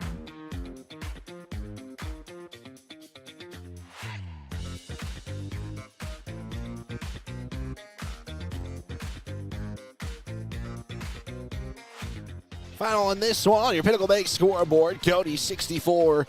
It is Lovell 12, as this is your Breadboard Sub Shop postgame show, brought to you by Breadboard Sub Shop, located on the top of Grable Hill in Cody, celebrating 30 years of business. Well, Cody started with a big first quarter and never relinquished their lead. They outscored the Lady Bulldogs in every quarter in this one. First quarter, 29-3, one of their best scoring margins in a quarter this season. The second quarter, they would outscore the Lady Bulldogs 12-2. Third quarter, 16-5. Fourth quarter was 7-2. It was a running clock in the early part of the third quarter here. As the boys' game is coming up next, we got plenty of time to preview the contest and get into that interview as well. For team-wise statistics, 0 lead changes, 0 ties in the contest. Lovell would turn it over 17 times to Cody's unofficial 4 turnovers in the ball game. Lovell unofficially would shoot 4 of 21 from the field. They would go 0 of 4 from three-point land, 4 of 6 from the charity stripe. And again, all stats are unofficial in this contest. For the Phillies, they go 3 of 12 from three-point land, 27 of 51 from the field. A lot of that, again, turnovers to easy layups.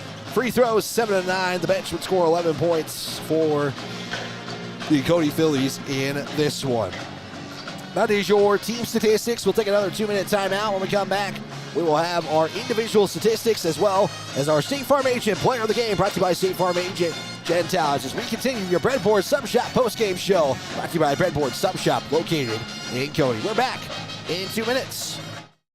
Coach Wagner and the Phillies and Coach McCartan and the Bronx have been really fun to watch this year. Yes, the Bronx and Phillies, they really have it all together. They sure do. Speaking of having it all together, insuring your home, cars, and life insurance together with My State Farm Agency is the best way to bundle and save. We can customize your coverage and make insurance seem easy. Good luck, Bronx and Phillies. Check with Jen Talich's State Farm Agency to get your insurance all together. Thanks for the opportunity to earn your business. Like a good neighbor, State Farm is there. With over 40 years of combined experience, Park County Glass can handle all of your auto and residential glass needs. Serving the Bighorn Basin since 1982 with quality you can depend on and service from the heart. Stop in or call your auto glass specialist at 307-587-9303. That's Park County Glass at 307-587-9303. Hey guys, this is Zach Haskell with Haskell Furniture and Flooring. We are a proud supporter of the Cody Bronx and Phillies this season. If you want selection, we have the best selection for you with the best prices. From mattresses to flooring or recliners to fireplaces, we have everything you need in stock. No need to drive out of town when we have everything here locally for your next selection. Stop in at Haskell's Furniture and Flooring in Cody, Lovell, Worland, and Riverton, where we have the best prices and better service. When life slows you down, Canyon Therapy in Cody helps you get back on your feet. Whether you're recovering from an injury, managing pain, or working to regain strength and mobility, Canyon Therapy offers expert physical and occupational therapy service tailored to you. Our experienced team works with you one-on-one to create a personalized treatment plan, helping you to move better and live more comfortably. We treat people, not just conditions, in a caring and supportive environment. Canyon Therapy is a proud supporter of the Cody Bronx and Cody Phillies. Get back to the life you love with Canyon Therapy. Visit CanyonTherapy.com or call today to schedule your next appointment.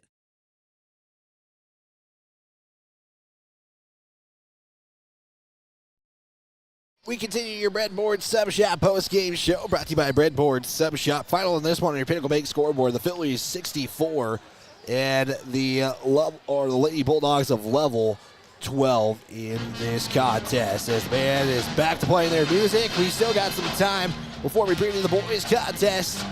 In this one, it will be a good one. Let's take a look at the individual statistics. 3 Lady Bulldogs finished with 4 points in the contest. Bria Jones, Libby Mickelson, Kennedy Owens on all finished with 4 points in the contest.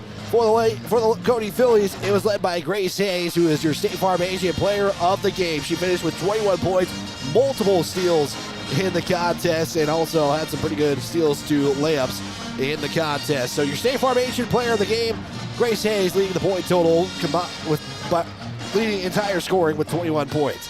Talich and Boudry also finished in double digits. Talich with 11, Boudry with 10. You also have Sofia Mrdakovic with 6, Aubrey George with 2.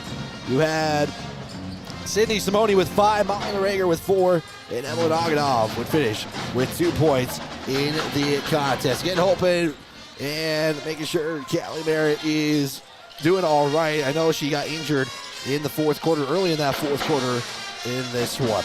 That's going to do it for the girls' game. Again, your final, Cody 64, level 12, your State Farm Agent player of the game, Grace Hayes, in this contest. It has been your Breadboard Sup Shop post-game show, and now let's switch it back to the boys' contest. As this is your build-up to tip-off pregame show, it's brought to you by Cody Ace Hardware, your local home, lawn, and gardening care store. And that is Cody Ace Hardware. And again, it is going to be a big contest between the Cody Broncs and the Lovell Bulldogs. And let me explain why. For our radio audience, this is not going to help you much. But if we take a look at those standings, and again, a lot of tiebreakers can come into effect. If Cody was to win, they create a tie for the number 1 seed in the 3A West Regional Tournament. That is going to be in a couple of weeks. You still have to get through the rest of your opponents, of course. But right now, it's kind of been a two-team race for the number 1 seed. Lovell has kind of dominated the 3A West. The Cody Broncs are the closest team to the Bulldogs in 3A competition that have been able to get close to the Lovell Bulldogs. They lost by 5, 38 to 33 the first go-around. Lovell 16-1 on the season. Their only loss was to Thermopolis in this area on the season. So that is a quick look at the standings here. And for, again, the Bulldogs, they're coming in this one after winning against Pinedale on Tuesday, where they went to Lander for that contest. And again, they were able to defeat Pinedale in a pretty big margin. I will have to get that final score to you in just a moment. Cody Broncs coming off a Bridger Valley sweep as well. They were able to get sweeps against the Bridger Valley teams. Cody is coming into this one on the season 12-4, Lovell 16-1 on the year. And again, we have just about 2 weeks left after tonight on the season before regional play will begin for both these two squads. Lovell, we get it, like I said, I will make sure I get Lovell here what their win was against Pinedale. It was a win of 68-35 over the Wranglers, and Lovell will have a game tomorrow against Worland. Again, for the Broncs, they would defeat Mountain View and Lyman. Also pretty big high scoring margins as well. Those are how the two teams come into this one. Take a quick look at the history as well. I want to make sure we get into that pregame interview with head coach Jay McCartan. Since 2005, it will be the 29th or the 30th meeting since 2005. Cody is now 20-9 as Lovell has won that first game of the regular season 38-33. And for the Broncs, as somebody was saying hello to me here, Cody last winning contest would be on January 5th, where they would win 54-30. However, Cody is 14-2 in the last 16 games, so Cody has had the upper hand in the series since 2005. But again, this Lovell team is in a title contention, and again, Broncs are in that conversation as well. But this has been a Lovell Bulldog team that's kind of been an up-and-coming program the last few seasons. It just has taken some years to get to where they are in this one. So with that, I have a pregame interview with head coach Jay McCartan. I want to get into, let's send it to that interview right now. It's time for the pregame interview. Let's send it to Wyatt Barichka, standing by with head coach Jay McCartan. Back here on 103.3 The Range, I'm here with head coach Jay McCartan of the Cody Broncs. Coach, first off, pretty good weekend for you guys, sweeping the Bridger Valley teams. Just kind of reflect on the Bridger Valley weekend, just real quick. Well, I thought our kids, competed really, really well. I think we had moments, I think early in both games where it was a challenge a little bit here and there, and I thought the second quarters of both of those games we really did a good job. I don't remember what we outscored the two teams by. But man, that second quarter was a breakout quarter for us in both games, which was good to see.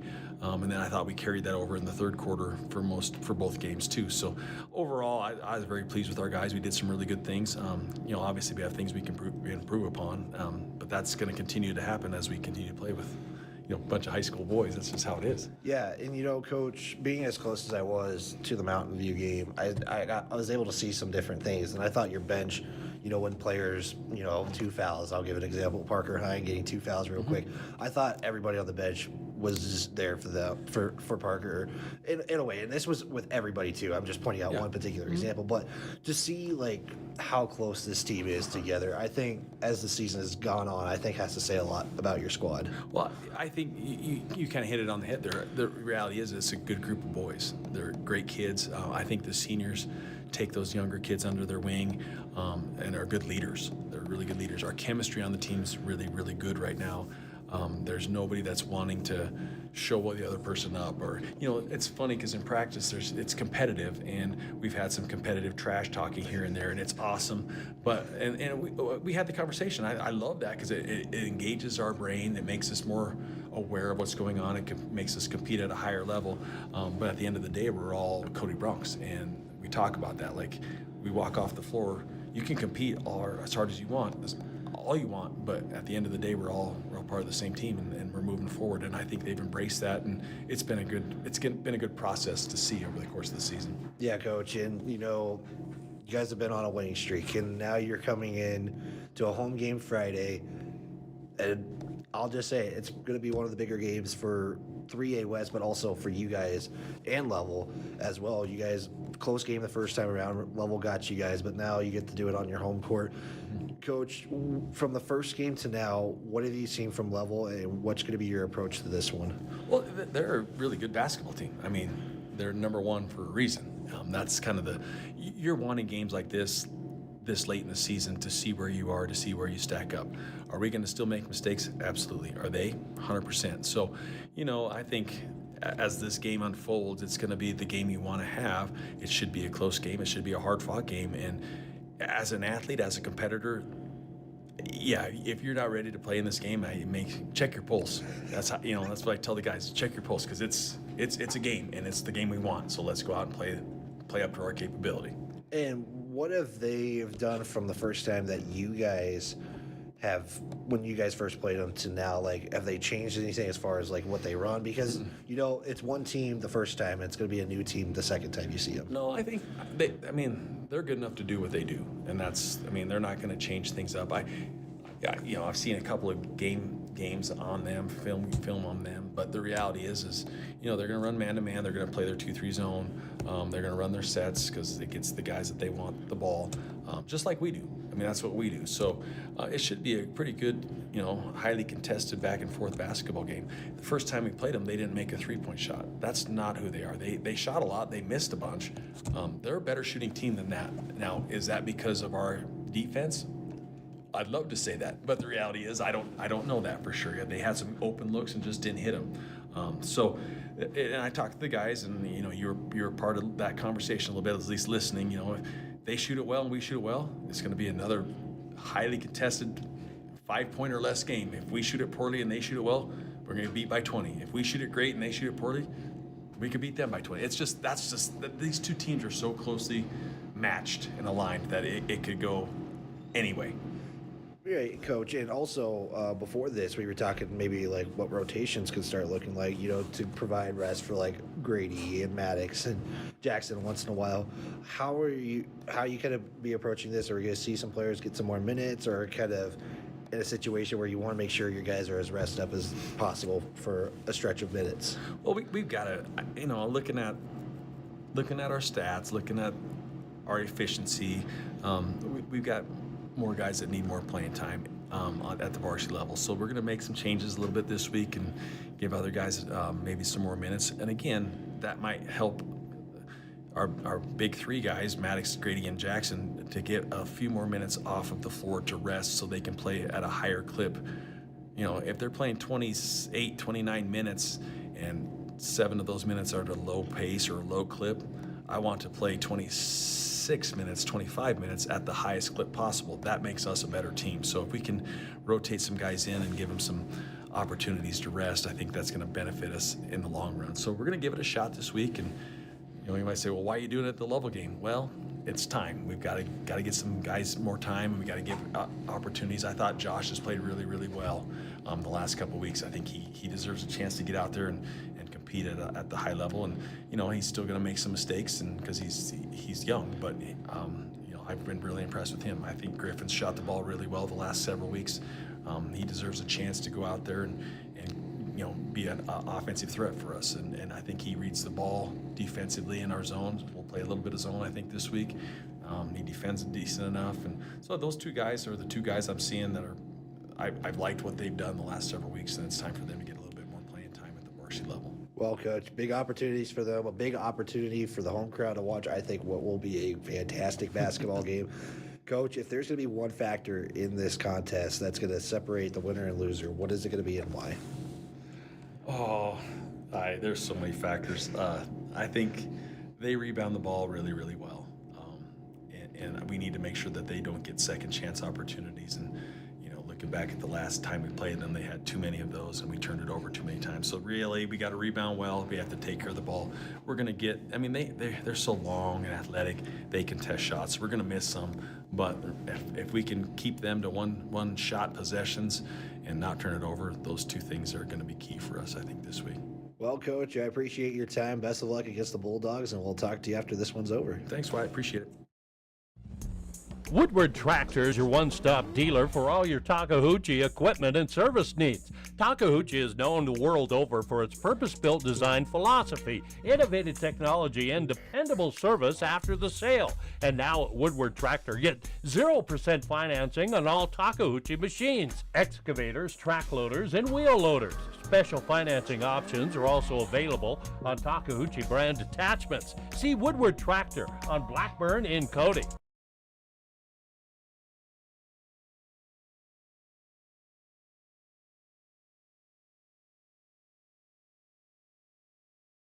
Heartbound Broadcasting Station. Video coverage online at myheartmountainradio.com. We got about 30 seconds before the starting lineups are going to get introduced here.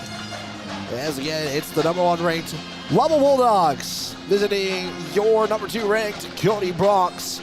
Both these two teams were 1-2 as well when they first played, and they'll have that opportunity again here tonight. Cody going to try to split the season series. This will be the last time in the regular season that these two teams will match up against each other. And again, they could meet up in regional and postseason basketball. It's just a matter of if they get there, because as of right now, they would be on the opposite sides of the brackets. Taking a look at the Lovell Bulldogs in this one again.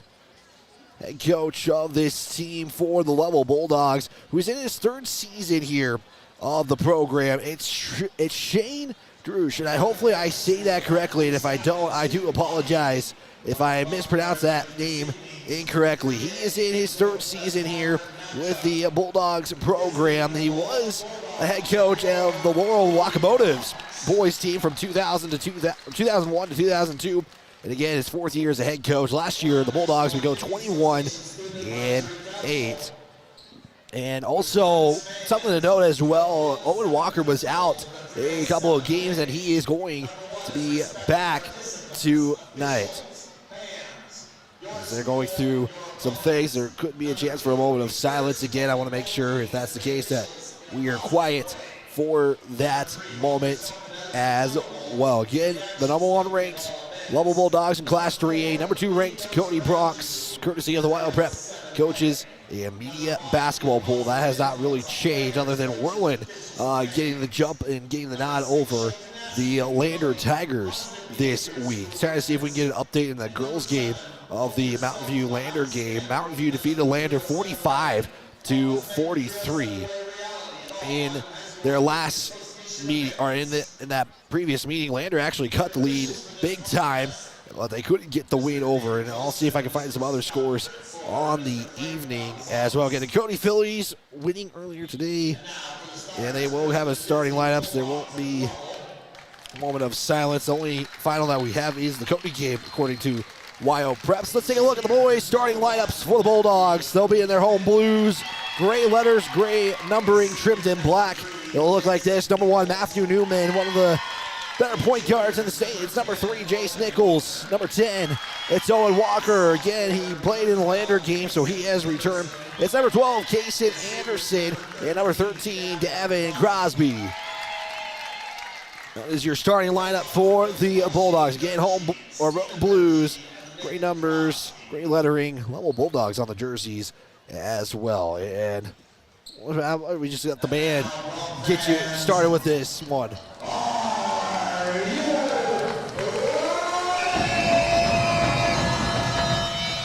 The band getting this started, it'll be number 0, the senior Maddox Ball. He'll be followed by number 3, Jackson Hazel. It's number 4, Trevor Spolmer. Number 5, Grady McCartan. And number 12, Parker Hine. They do introduce Parker Hine first in the starting lineup. Let the seniors get the last names introduced here. You see Maddox Ball, Grady McCartan, Trevor Spolmer, and Jackson Hazel. Again, you heard it from Coach McCartan. There's going to be a little bit of a different rotation. Griff McCartan, we're going to see a little bit more tonight. We're also going to be seeing Joshua Sowers more this evening. The Cody Bronx on the season score about 40, or excuse me, make sure I get the right team here. Cody Bronx on the season score about 60 points, surrendering 43.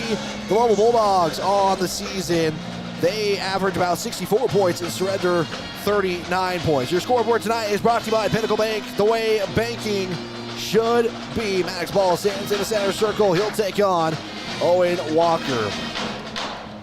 And with that here, in just a moment, we'll be underway here. Officials getting last changes here.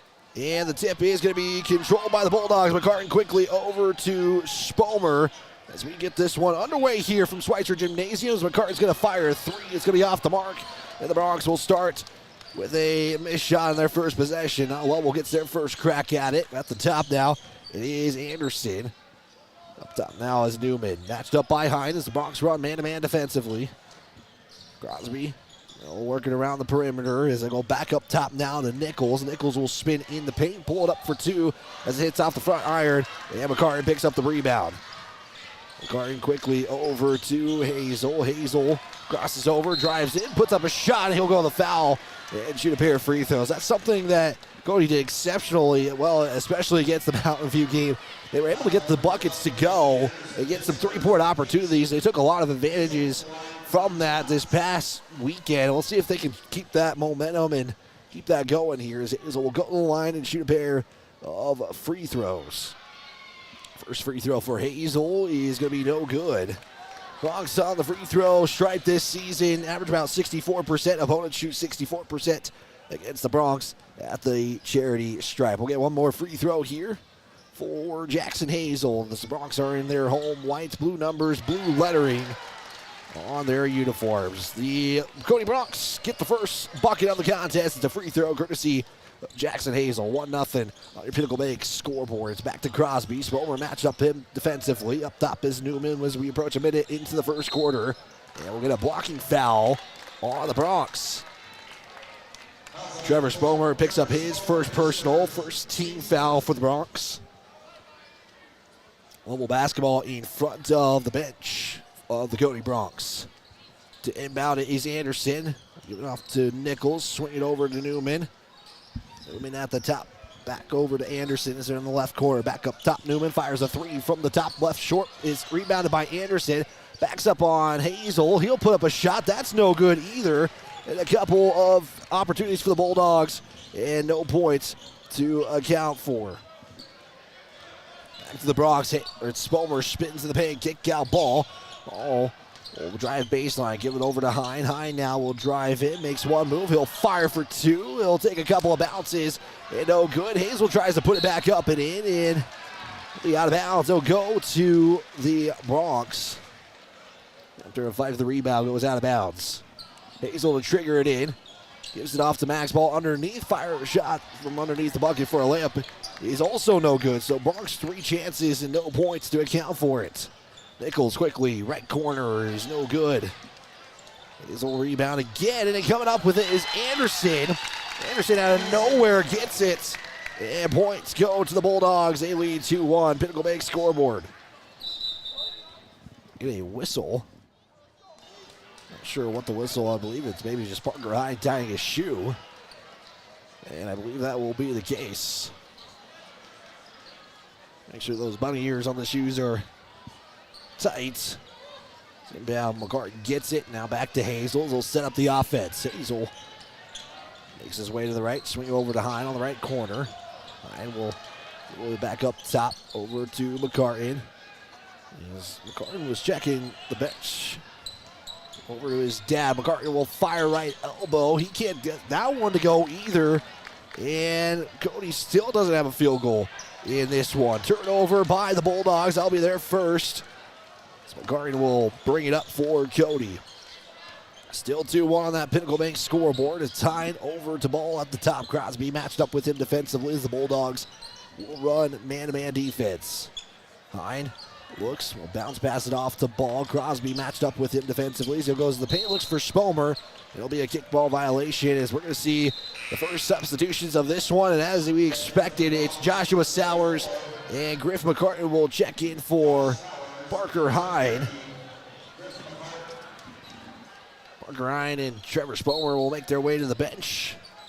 As an inbound will go to Ball, put up the shot, couldn't get it to go. And 2 free throws coming up for Maddox Ball. Foul will go against the Bulldogs. They're going to get Crosby on the foul. It'll be his first, team's second. All teams with at least one team foul of the contest. The first free throw has tied the contest up at 2 apiece. Maddox was the player of the game when these two teams met, and we'll have one more free throw here for Maddox Ball. Second free throw is up, it's good, and the Cody Bronx back with a 1-point lead, and they lead 3-2 with 5:13 left to play. Anderson brings it up for the Lovell Bulldog offense. Now we'll hand it off to Newman up top as Griff McCartan matches up with him defensively. Nichols to Anderson. Anderson will drive in, almost poked away there from McCartan. Back to Nichols, looks for Walker on the inside. His ball almost steals it away. There's a Crosby up top. Newman swinging over to Anderson. The Bulldogs doing a great job moving the basketball. So give it to Crosby, couldn't get it to go. And Nichols will clear it up for the Bulldogs. It is now Bulldogs 4, Bronx 3. I think it's Nicholas. I could be wrong, but I said Nichols the first time. I'll keep it that way. If I'm wrong, anybody in the chat, let me know. Sowers pump fakes a couple of times. Couldn't get that one to go, and 2 Bronx fight for it.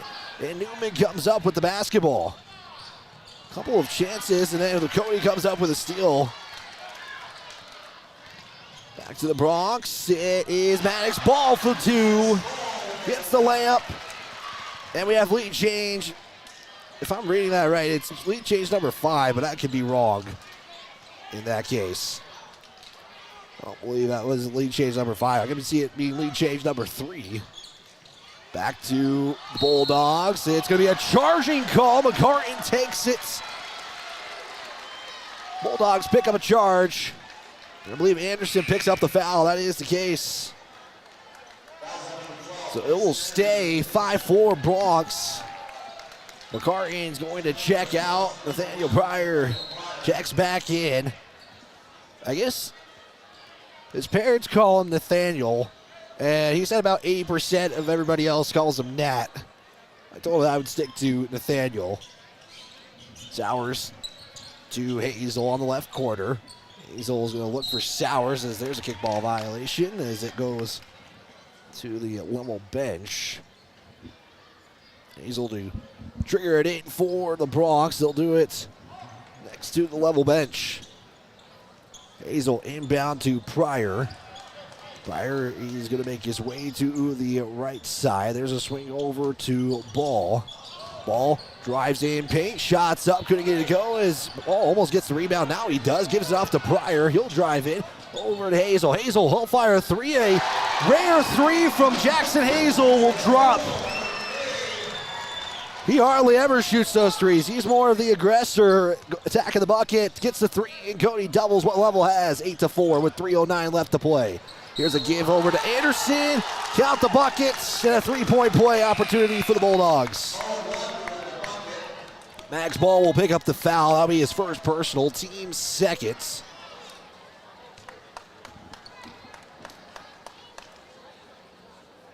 They are going to count the bucket for Owen Walker. Okay, that's going to be a name you hear quite a bit this evening. 3:06 left to play. Chance for the three-point play to count. That's not going to be the case as Parker Hine. He's back in for Cody. So is McCartan.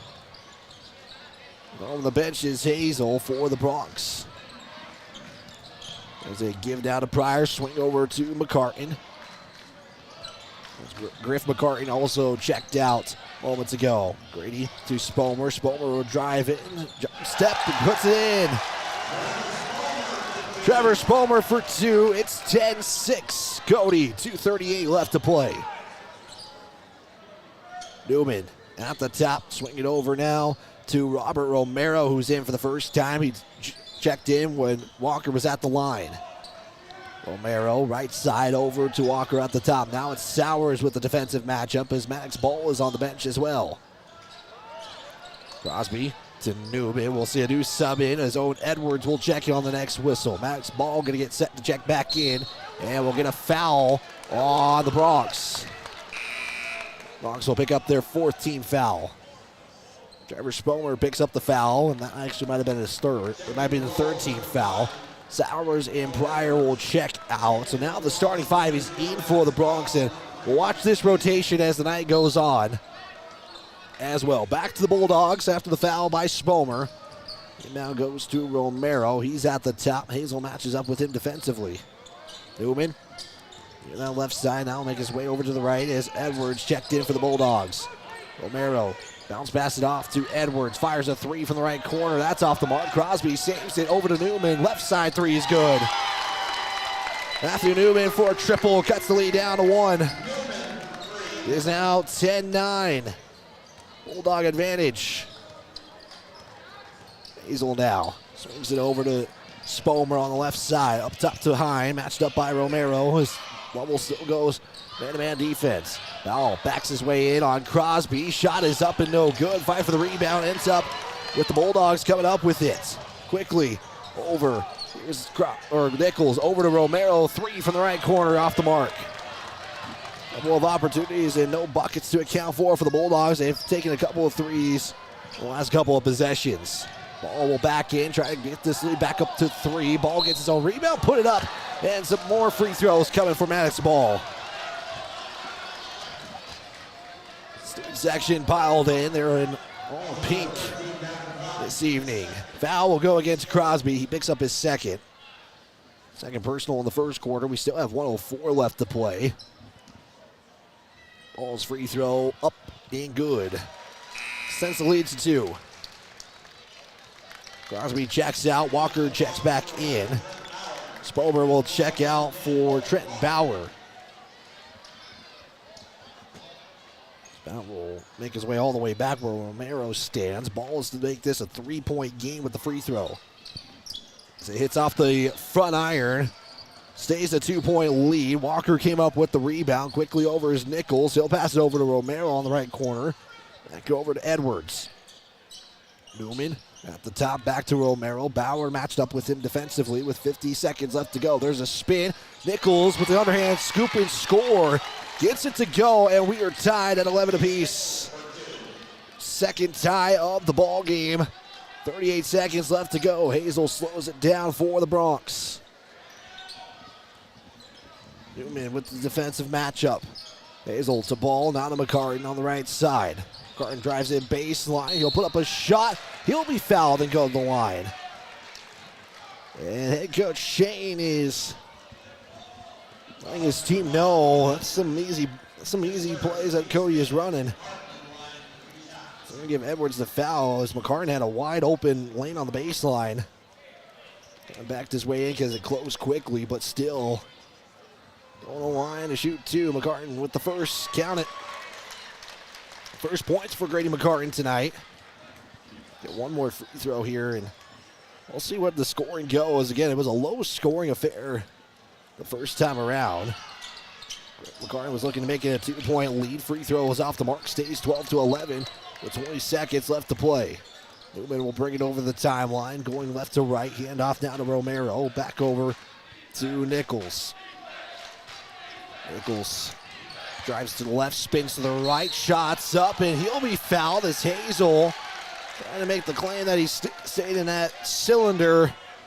What officials look for, and Hazel will pick up his first personal and a chance for Lovell to take the tie or take a lead. 6 seconds left to go after the free throws. Nichols at the line for the first time. It's the first free throw attempts for the Bulldogs. Got one more free throw here as Nichols does make the first, and I do apologize. Walker had a chance at the line and missed the first. Second one is off the mark, and we are tied at 12. 3 seconds left to go. It is quickly Hine. He'll take it all the way at the buzzer, and no, it won't go in. And Hine knows he wishes he had that one back. But at the end of one, nothing is decided as it's tied at 12 apiece. So we'll take a 30-second timeout. We'll be back for second quarter action right here on 103.3 The Range, a Heart Mountain Broadcasting Station. Allstate agent Cale Mitchell is a proud supporter of Cody High School sports. At Allstate, you can bundle your home and auto for the lowest premium rates. Cale Mitchell is your local agent and provides great professional customer service to ensure that you got the best affordable coverage needs. Call Allstate agent Cale Mitchell at 307-527-6447. That's 307-527-6447. Allstate, you're in good hands.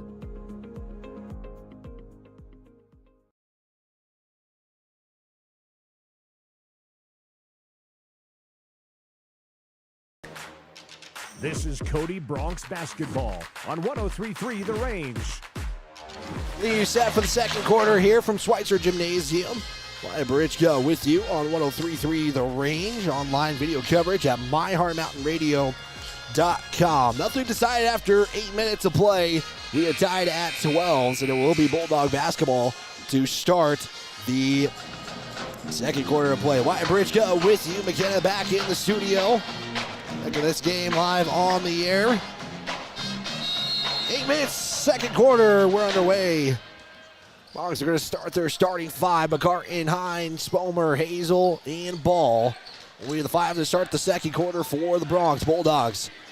We'll have Romero, Newman, Nichols. Also in for the first time, Kyle Wilson. Owen Walker is in as Wilson will drop it in for two, and the Bulldogs take a lead. 14-12. It's a Bulldog advantage. Unofficially, it's been 5 lead changes in the contest. Actually make it 6 now, as here's a drive by Hine. It'll be out of bounds. He'll stay with Cody. We are just nearing 40 seconds in the second quarter. Inbound will go all the way up to Hine. Hine will swing it over to McCartan. McCartan will try to drive in, and still be fouled. That'll go against the Bulldogs. They'll get Matthew Newman on the foul. Still 14-12, 7:19 left to play. We'll have the Kiel Sanitation halftime report coming as well at the end of the second quarter. Hazel inbounded to McCartan. Cody going right to left. Lovell's going left to right. Spomer swinging it over to Hine. And we'll give it back to Spomer, over to McCartan. McCartan to Maddox, ball on the elbow. Back over to McCartan, fire three for the lead, count it. McCartan's first field goal of the contest, and it's a one that gives them a 1-point advantage, 15-14. Back to the Bulldogs. Nichols at the top, swing it over to Romero. Back up top to Newman. You also have to think that Crosby did pick up 2 fouls in that first quarter. Walker will go behind, basically go to the left side and get to go. Didn't even stare at the buckets when he put that shot in. Lovell back up by 1. 16-15. A lot of interesting things happening against Cody. Had a couple of plays from Lyman last week against the Phillies. That might be the first interesting part for the Bronx to happen. 6:18 left to play. McCartan trying to go 2 for 2 from three-point land. Can't get it to go. Is out of bounds. We'll say, give a foul. We're going to give a foul to Kyle Wilson, and Cody's going to get this basketball back. I thought it was out of bounds. I didn't see a foul call, but the whistle came from the official that's at the Lovell bench. You see the conversation with Coach Shane. Hazel inbounded over to Hine. Almost letting them inbound it from deep. They're just not letting them get the underneath stuff right now. McCartan will bounce pass it off to Hazel. He'll take one dribble step, pull up for two. He'll get it's going to be a foul on Cody. They will. So Max Ball will get the foul. If it wasn't a foul on Wilson, that would have been pretty much a makeup call. Sometimes officials do that, but I don't think that was the case there. Lovell up by one, 16-15. Low scoring start to the second quarter. Is right now at Lovell's outscored the Bronx 4-3. This gives them a 1-point advantage. Nichols goes inside for Walker. Kick over to Newman. Left corner three is up and good. Lovell now up by 4. 5:35 left to play. McCartan all the way over to Ball. Left side, couldn't get it to go. Second chance, that's deflected by Walker. And it's going to be out of bounds. Cody basketball, but Walker creating the deflection. This ball was looking for a little high point shot there, and Walker was able to get to it in time. Hazel will trigger it in. Hazel looks, kick out McCartan. A little show and zone. McCartan drives in, looks to hand it off over to Ball. They're going to call a travel on the Bronx. It's an uncharacteristic travel by Grady McCartan. We stay 19-15, 5:16 left to play. Back to the Bulldogs. Nichols goes to Walker. A quick fire, two drops. And Lovell's starting to go on a run. I believe it would be a 6-0 run for the Bulldogs right now. 21-15. We'll get a whistle. It's just out of bounds. Cody basketball. Lovell with 2 team fouls. Cody with 1. Hazel will inbound it to McCartan. Goes over that midcourt. Bronk. Over now to Hazel. Hazel over to McCartan. He'll drive in right side. Underhand scoop and score. That one won't go either. And Cody's just not getting anything to fall right now. They've only scored 3. It's McCartan. Walker 3 off the mark. 5 for the rebound. Hazel picks it up. He's got numbers 3 on 2. Hazel going to try to go all the way with it. He'll be fouled and go to the line. And the free throws now go in as the foul is going to go against Owen Walker. That'll be his first personal. And that'll be the team's third. Crosby's going to check in here. Robert Romero will check in for the Bulldogs after the first free throw. Hazel, though, try to cut the lead down. He can't get the first one to go. It's a 6-point advantage still. Crosby and Romero are checking in. Walker is going to check out. Anderson checks out. Watching Lovell figure things out, make the adjustments. Hazel will cut the lead down to 5 if he can make this one. Count it. 5-point lead, 21-16. He's not bringing the full court pressure. You don't normally see that from the Bronx. On a big full court press team. Romero back to Newman. He'll give it inside now to Wilson. He'll back up on Ball. Spin, pull up. Can't get it to go. Ball with the rebound. Brings it up over the midcourt stripe. It's Hine. Hine looks, feed it to Ball in the paint. Here's a kick out McCartan. He'll quick fire 3. Good! McCartan back-to-back threes. And the lead's back down to Cody. Quickly close that 6-point deficit that they just saw a moment ago. They still need to do some work, though. Back to the Bulldogs, Newman. Newman goes to the right elbow. Now give it off to Nichols. He'll fire a 3 from the top as it hits the back guy. McCartan will corral the rebound. McCartan's pushing the pace. He'll quick fire it near that 3-point line. It's going to be counted as a 2, but just like that, Cody has tied this ball game up for the 4th time. I have 8 lead changes and 4 ties, according to the stat sheet here. That's how this game has been. 3-point shot off the mark. And now Cody can go on a little run here. They have a quick 6-0 run. How about make it 9-0 as McCartan was trying to get a heat check. Griff McCart hasn't taken a three yet, waiting for him to get his first three. Ball, how about he'll get a three? No, as it hits the right iron, or as Jackson Hazel with the rebound. McCart looks to drive in. He'll underhand pass it off the ball for two, and Cody takes back the lead, and Lovell will spend a timeout at a quick 30. Cody with some momentum, and Lovell going to try to stop it. It's 23-21. Quick 30-second timeout here. We'll keep it here. Give a big thanks for all your physical and occupational needs. Canyon Therapy is the place to be. For all your Takeuchi equipment, make sure you visit Woodward Tractor. Keel Sanitation, your halftime reports. Keel Sanitation, Park County Glass, and White Hot. Seatbelts save lives. Buckle up every trip, every time. Update from Mountain View. Lander leading 9-5 against the Buffaloes. And Powell didn't play their games last weekend. They were playing Whirland tonight. And also, they're going to make up those games, I believe, Monday and Tuesday against Lyman and Mountain View. So they'll have an overnight trip to start the week. So timeout taken by Lovell. They're down to 4. Cody goes on a quick 9. Yeah, I believe it's 9. Yeah, 9-0 run to start the second quarter. Lovell was trying to stretch it. Cody closed it back in. So better get my stat sheet fixed here.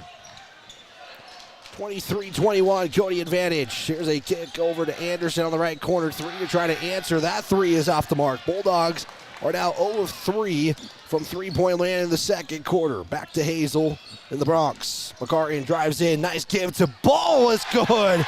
What a pass there from Grady McCartan over to Ball. It's now 25-21. Bulldogs down by 4. Pryor comes up with a steal. Pryor's going to try to go all the way with it. Shot is up. McCartan tries to clean it up. That's no good. Ball on the left side is going to clean all of that up. 27-21. Bulldogs with it. Seeing Cody on a big run right now. They've outscored the Bulldogs 15-9. Cody shows so. Here's a 2 from Crosby. Count it. And Lovell finally puts a bucket up after Cody started that roll run. 1:39 left to play. KBEN Cali, Cody. Cody right now, the Bronx leading 27-23. Griff McCartan, quick fire 3, good! Griff McCartan, we know he was going to get some minutes, and finally he takes his first shot, and it's a bucket. At the top, here's a drive by Kason Anderson. He'll pull it up as it rolls around the iron. Ball will fight for it and gets it. McCartan now going to drive in. Shot is up. We'll get a whistle. Count the buckets. One official saying the foul occurred on the floor. Or are they going to say the bucket counts? They will count the buckets. You know, sometimes the official points to the ground. I think the foul is on the ground, but that'll be the case. And now we'll get substitutions as Coach Shade is going to have an explanation. Nice job there by Grady McCartan on the shot. They didn't count the bucket. McCartan with a chance for a three-point play here. Low-scoring first quarter. And now McCartan has a chance to tie what Cody had the first go-around at 33. We can't overlook these Bulldogs yet, as that is going to be a turnover.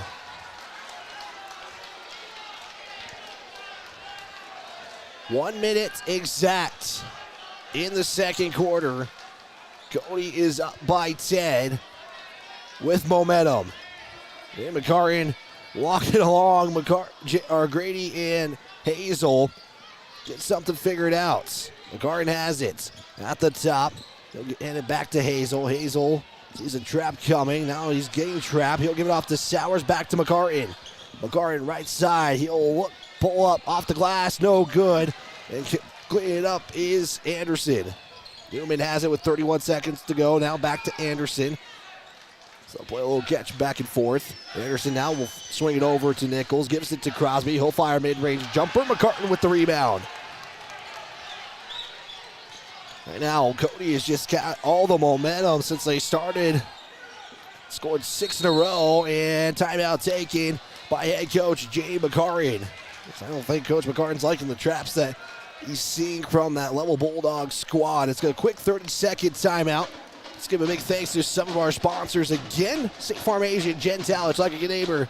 State Farm is there. Breadboard Sub Shop located at the top of Graymill Hill in Cody. Also, Allstate agent Gail Mitchell. Allstate, you're in good hands. And also a big thanks to Haskell's Furniture and Flooring. The best prices and the best service. That's Haskell's Furniture and Flooring. 33-23, under a minute left to play. 5 seconds to go in the timeout as Cody took their first.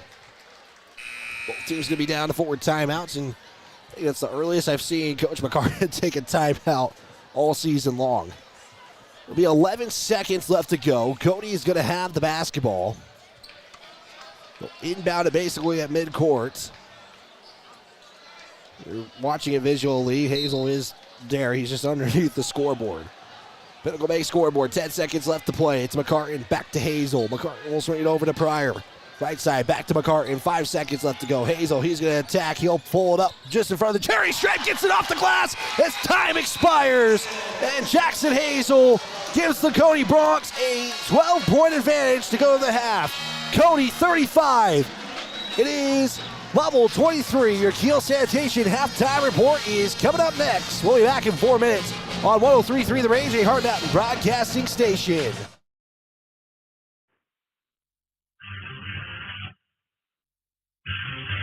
Since 1982, Kiel Sanitation has been the trusted leader in sanitation services throughout the Bighorn Basin.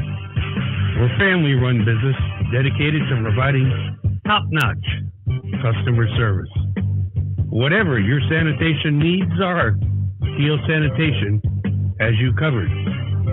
We offer a comprehensive range of residential and commercial trash collection options featuring a variety of containers. Our roll-off containers range from 10 to 40 cubic yards. We also have 95-gallon roll-out carts and steel dumpsters, including bear-proof containers.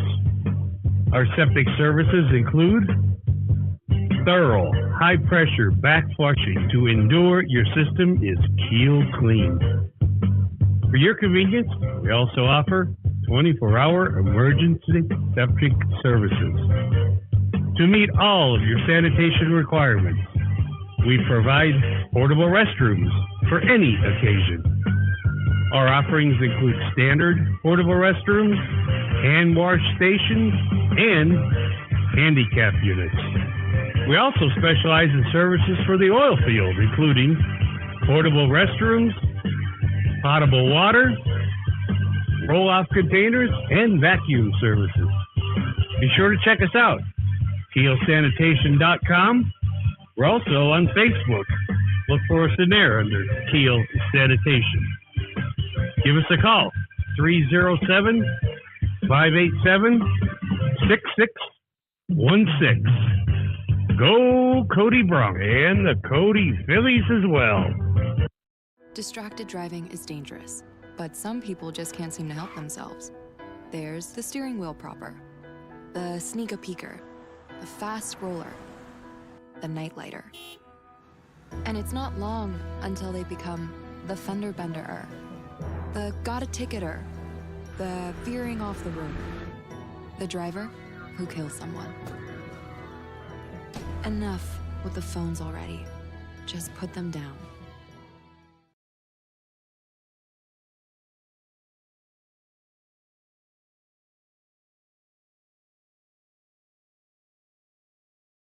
Coach Wagner and the Phillies and Coach McCartan and the Bronx have been really fun to watch this year. Yes, the Bronx and Phillies, they really have it all together. They sure do. Speaking of having it all together, insuring your home, cars, and life insurance together with My State Farm Agency is the best way to bundle and save. We can customize your coverage and make insurance seem easy. Good luck, Bronx and Phillies. Check with Jen Tallich's State Farm Agency to get your insurance all together. Thanks for the opportunity to earn your business. Like a good neighbor, State Farm is there. With over 40 years of combined experience, Park County Glass can handle all of your auto and residential glass needs. Serving the Bighorn Basin since 1982 with quality you can depend on and service from the heart. Stop in or call your auto glass specialist at 307-587-9303. That's Park County Glass at 307-587-9303. At the right price. Jen and her team will make sure you understand your State Farm coverages so you'll know what to expect if the unexpected happens. With State Farm agent Jen Palich, it's easy to make the right choice. Just call her. When you want the real deal, like a good neighbor, State Farm is there. Thanks for the opportunity to earn your business, and good luck, Cody, Bronx, and Phillies.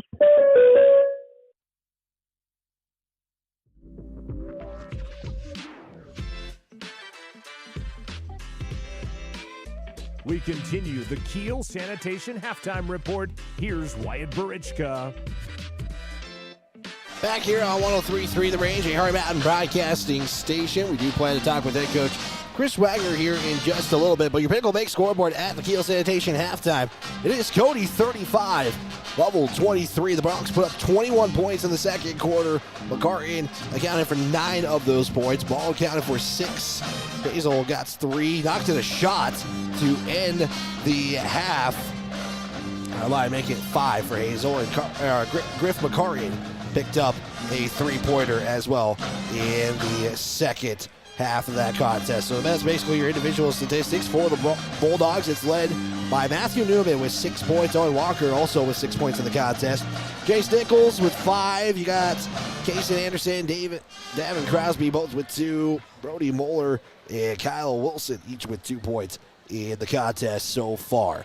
Take a look. Unofficially, I had 9 lead changes, 4 ties, but that actually might be 7 lead changes in the contest. The Bronx would go 4-6 unofficially from three-point land, 12 of 25 from the field, 7-11 from the charity stripe, and that does help here sometimes as well. For the Bulldogs, they would finish the half unofficially. I had for 10 shots made here, as well as Coach, I don't know if you want the cam on you. It's right there. The Bulldogs would finish 10 of 24 unofficially from the field, 2 of 9 from three-point land, and 1 of 3 from the charity stripe. We'll see if Coach Scott, I know the band is pretty loud here.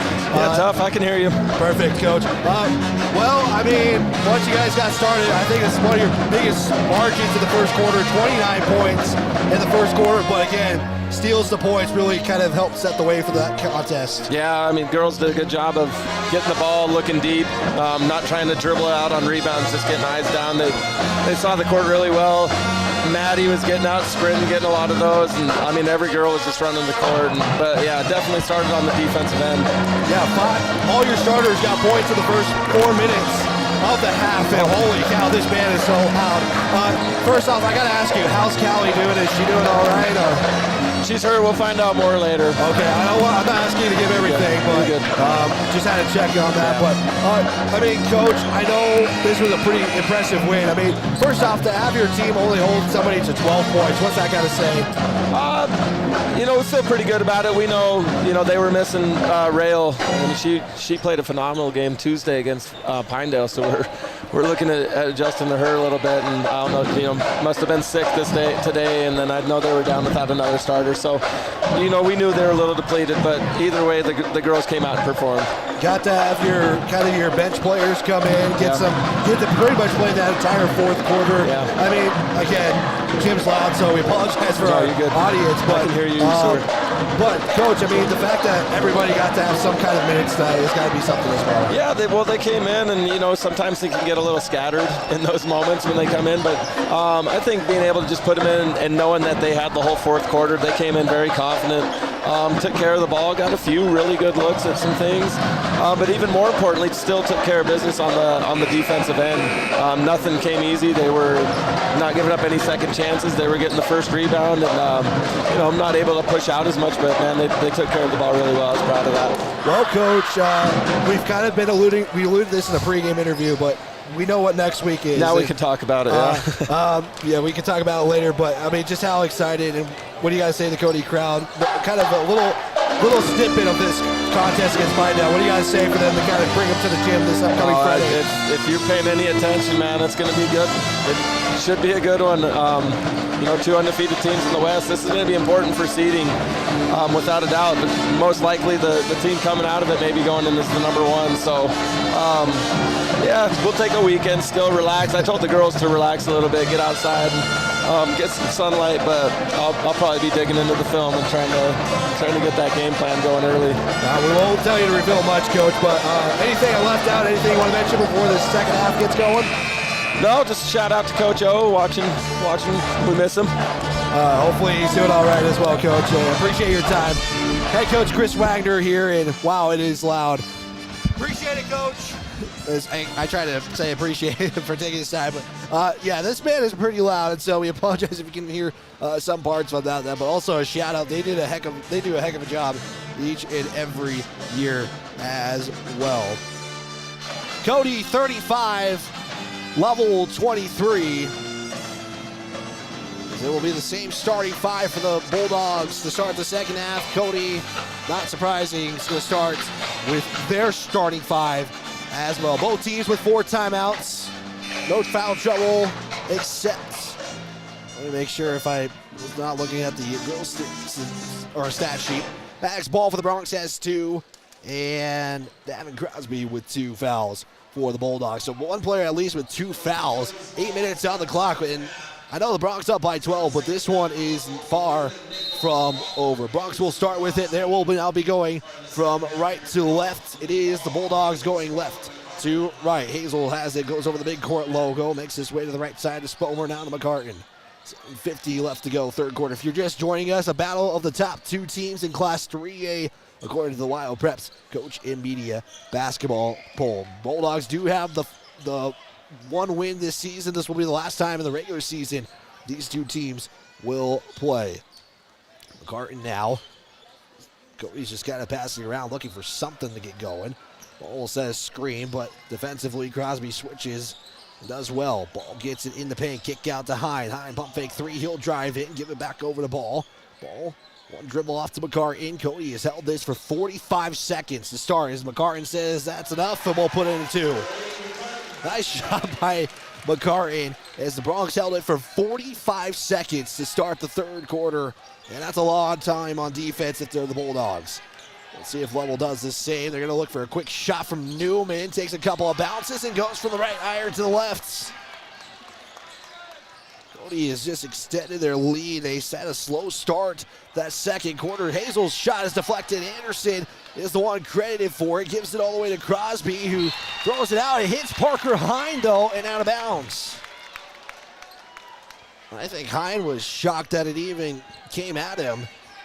And the Bulldogs save the possession with 6:41 left to play. Crosby matched up by Spomer as Crosby will give it off to Walker. One dribble hits off of Ball's foot, and it will stay with the Bulldogs. And Ball is saying, yep, that is the case. Anderson inbounded again. Anderson is looking, continues to look. There's the give to Walker, spins to the right, puts up the shot, goes around the iron, and no good. Quickly, it's the Bronx. Spomer tries to go all the way right side and falls to the goal floor as Spomer and Youch took a big fall. It gets up and it appears to be all right. That was a pretty hard fall. I know, just from what I was hearing, Walker took a pretty big fall when they went against the Panthers. But again, glad he's okay. 37-23, 6:26 left to play. His ball gets the inbound. Shot is deflected by Walker. A couple of times he's done that tonight. Here's a give. The shot is good. Courtesy of Anderson. Cuts the lead down to 12 again. 37-25. McCartan 3, count it. Screen McCartan has all 5 of the Bronx to start the second half. Cody 40, Bulldogs 25. Double one on their home court. Cody gonna try to give the same result. First shot's no good. Nichols cleans it up. Nichols puts it back after the missed shot by the Bulldogs. Lovell cuts it back down to 13. McCarty goes over the timeline. He's asking a screen from Hazel. Neither one of the Bulldogs went for it. Sowers and Griff McCartan did come in. Walker picks up his second block. As quickly as back to the Bulldogs. Anderson switches hands, goes right, put up shot. He'll be fouled and go to the line. Foul's going to go against Griff McCartan. He'll pick up his first personal. Griff McCartan is unsure about that call as he's checking with head coach Jay McCartan, his dad.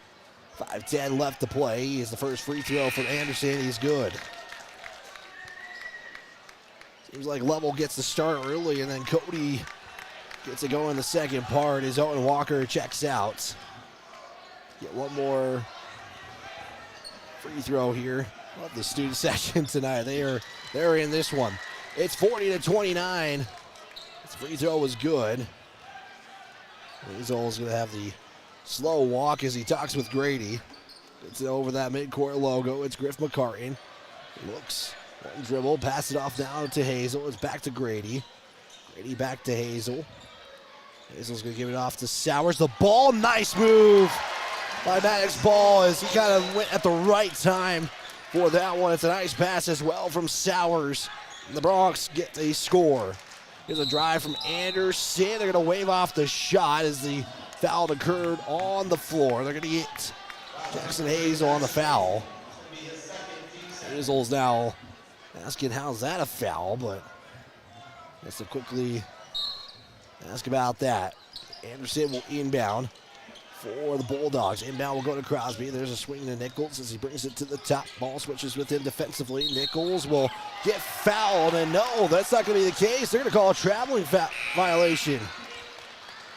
Turnovers have been pretty limited today. And Lovell unofficially with their fourth turnover of the contest. We stay 42-29, 13-point lead with 4:30 to go in the third quarter. McCartan over the midcourt stripe. Gives it over now to Griff McCartan. Now to Ball. Shot's no good. Excuse me, and it's going to be cleaned up there by the Bulldogs. Here's a pass over to Anderson. Anderson fire three, hits back iron, and Cody's going to let it go out of bounds. So we'll go back to the Bronx with 4:05 left to play. Clock continues again as Cody's really okay taking their time getting over that midcourt stripe. As we approach the midway third, Hazel drives in. He'll be fouled. I think Anderson picks up the foul. That's the case. Anderson picks up his second. Low scoring third quarter here. Both teams scored 12 in the first. Lovell scored 11 in the second while Cody put 23 up. And now it's 7-6 as the Bronx have outscored the Bulldogs. Hazel to trigger it in. Inbound goes to McCartan, right corner. There's a drive into the paint, pass it off the ball. He'll fire three. That looks on target. It's off short though. Walker picks up the rebound. Crosby pass away over there. It's Robert Romero. Can't get the shot to go. The Bronx secure a rebound.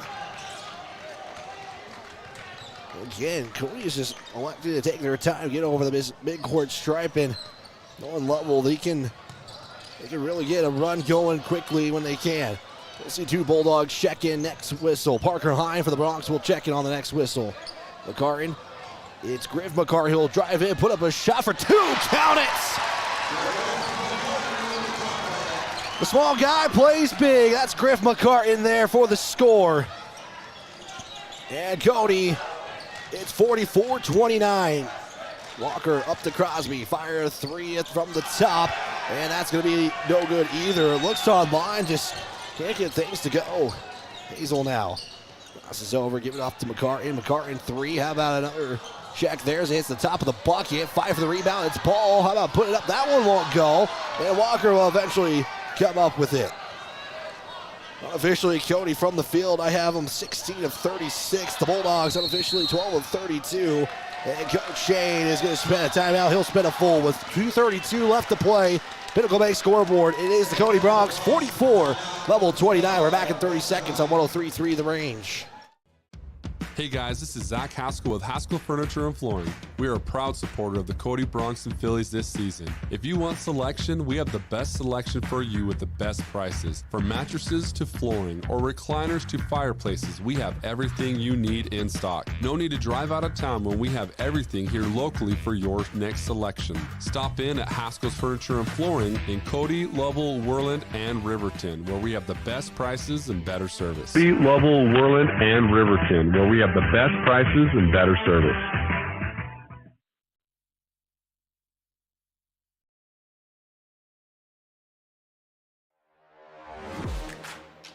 This is Cody Bronx basketball on 103.3 The Range. Bulldogs take a timeout. They're down to 3. Bronx with 4, and I'm sure Coach McCartan is going to be happy to hold on to those timeouts as long as he can. Cody is up 44-29 over the number 1 ranked Lovell Bulldogs. Cody is trying to be the one and only 3A team to come out with a win against the Bulldogs this season. The only team to defeat the Bulldogs was Thermopolis, 66-64 in overtime play. And again, Thermop, pretty good team on their own in 2A ranks. Crosby looks inside for Walker, left side, puts it in.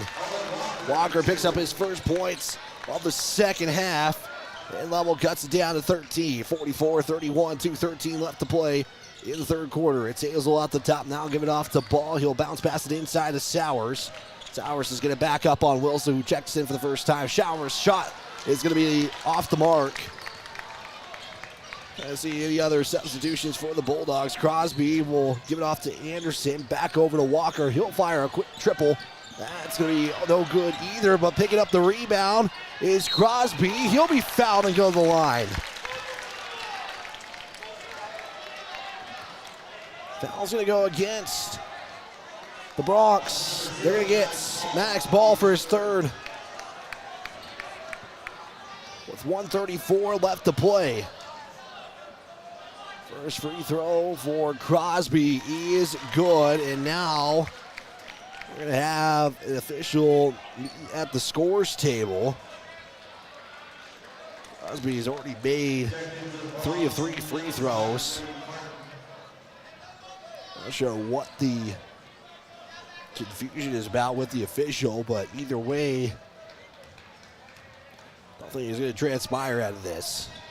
Second free throw, good. And Lovell now down by 11, and I mentioned don't go anywhere just yet. The Bulldogs can close this in if they get on a little run here. McCartan has a screen from Sowers. He'll go the opposite side over now to Hazel, who loses out of bounds. It's going to be a turnover on Cody. And that could be the moment for the Bulldogs. Cody is going to just can't let the momentum get in their way. That'll be a big factor coming down the stretch. Nichols. Cody's showing zone. Crosby gives it off to Wilson. He'll back up on McCartan and call a charge. And the Bulldog fans say otherwise.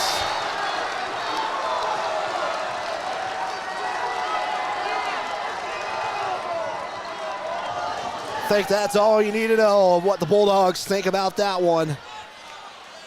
Wilson picks up his second. He backed in hard to McCartan.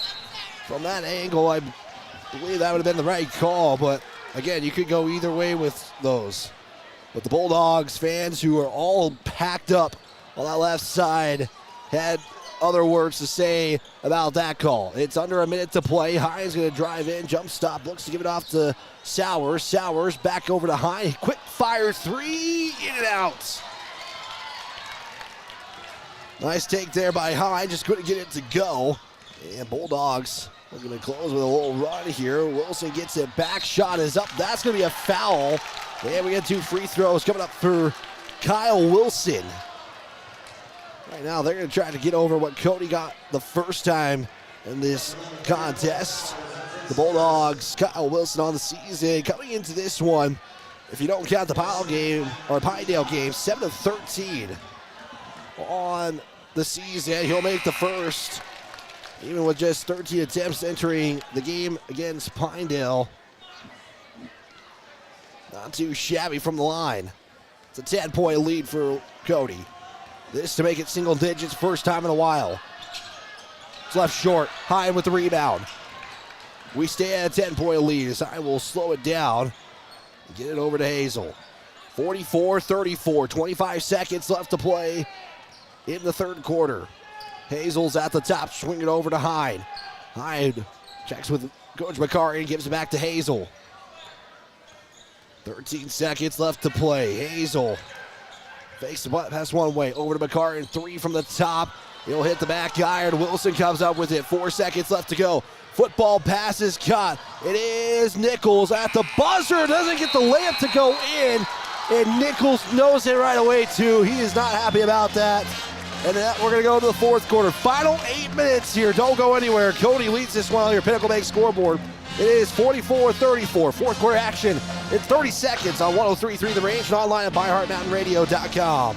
When life slows you down, Canyon Therapy in Cody helps you get back on your feet. Whether you're recovering from an injury, managing pain, or working to regain strength and mobility, Canyon Therapy offers expert physical and occupational therapy service tailored to you. Our experienced team works with you one-on-one to create a personalized treatment plan, helping you to move better and live more comfortably. We treat people, not just conditions, in a caring and supportive environment. Canyon Therapy is a proud supporter of the Cody Bronx and Cody Phillies. Get back to the life you love with Canyon Therapy. Visit CanyonTherapy.com or call today to schedule your next appointment.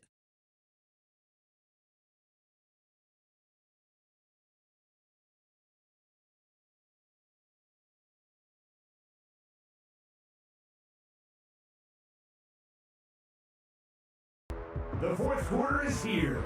The final 8 minutes start now.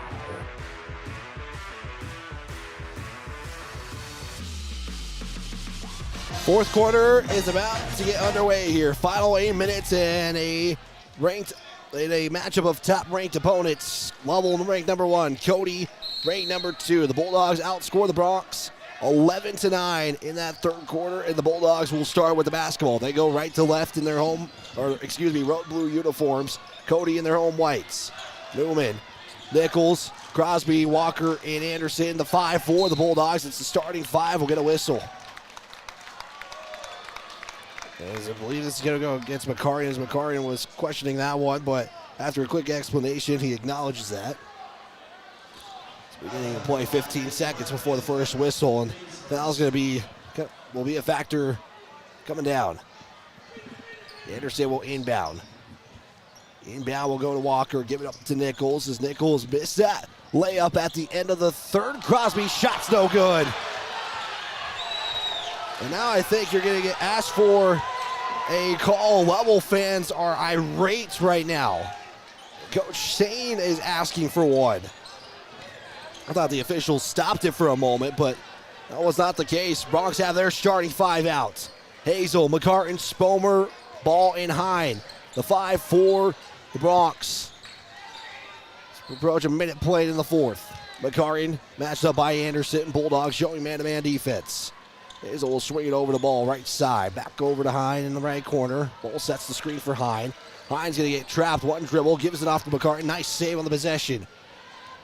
He's held the basketball for quite a bit. They had a 45-second start to the third quarter. Ball gets the missed shot. Hazel now. He hasn't taken many threes, and he's got 2 of them tonight. Normally doesn't take threes, and Hazel's done it twice in this contest. And we'll get a foul on Cody as Walker gets in, fouled by Ball. Well, they're going to say actually Spomer picks up the foul. Looked like Ball just from our vantage point, but that's not the case. They're going to get Spomer for his third. Ball and Spomer each with 3 personal fouls. It's a foul trouble as Hazel gets the steal. Was standing right there is Hazel with a nice layup and good. Hazel with 14. And Cody extends their lead to 15. Anderson, he'll try to answer with a 3. It's left short. McCartan picks it up. He'll slow it down as all the Bulldogs get back quickly. Here's a handoff to ball. Now swing it over to Hine in the right corner as we approach 2 minutes to play in the fourth. 6 minutes left. Fourth quarter action here. Cody trying to get the home win against the Bulldogs where Lovell did it not that long ago. Hine over to ball at the top. Ball is going to pass it over to Spomer. Spomer spin. Whoa, he falls to the ground, and that's going to be a traveling call. Looks like he kind of just spun himself to the ground. He kind of fell as he went to go make that spin move that he likes so much. And Cody unofficially turnover number 5 with 5:45 left to play. Anderson over the midcourt stripe. Again, Bulldogs going right to left. Into the ball game is Owen Edwards for the first time for the Bulldogs in this at least second half that we've seen. Crosby backs his way in on Spomer, gives it off. Nice pass to Nichols for the score. Didn't even see him come from the back, from the baseline on that one, and got it to go. 13-point lead still for Cody. McCartan, how about make it 16? Can't get it to go. Spomer with the rebound. McCartan back with it. He'll drive to the right side, kick over the ball. It's swung over to Hazel. Hazel makes some dribble moves. Chops, gives it off the ball. Cody will reset here with 4:55 left to play. Fast-paced game in this one. McCartan inside the ball. Here's a swing over to Hine. He'll drive baseline, pull it up. As there was 2 tall men there as Hine wasn't sure why he left that short. He's going to have to make sure he kind of focuses on what's on the floor right now, and we'll get a foul on Cody.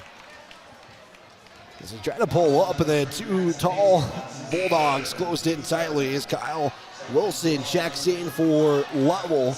Owen Walker going to check out, but don't be surprised if it's a quick rest and he's back in. Anderson inbound. Looking. Gives it off to Nichols. Hazel matched up with him defensively as the Bronx show man-to-man defense. Nichols backs in, goes around. Hazel for 2, gets it to go. And we'll get a whistle. Timeout taken by the Bulldogs. They'll take a full 60 with 4:27 left to play. It is Cody, 49. Lovell, 38. We're back in 30 seconds on 103.3 The Range.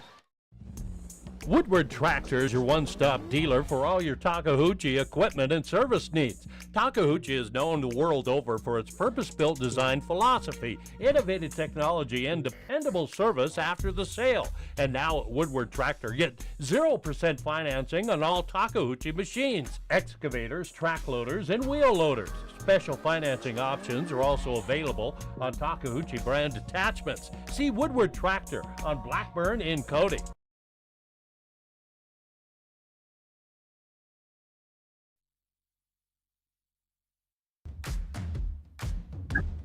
Stream today's game, past games, and listen to future Cody Athletics on the radio and catch live video coverage at myheartmountainradio.com.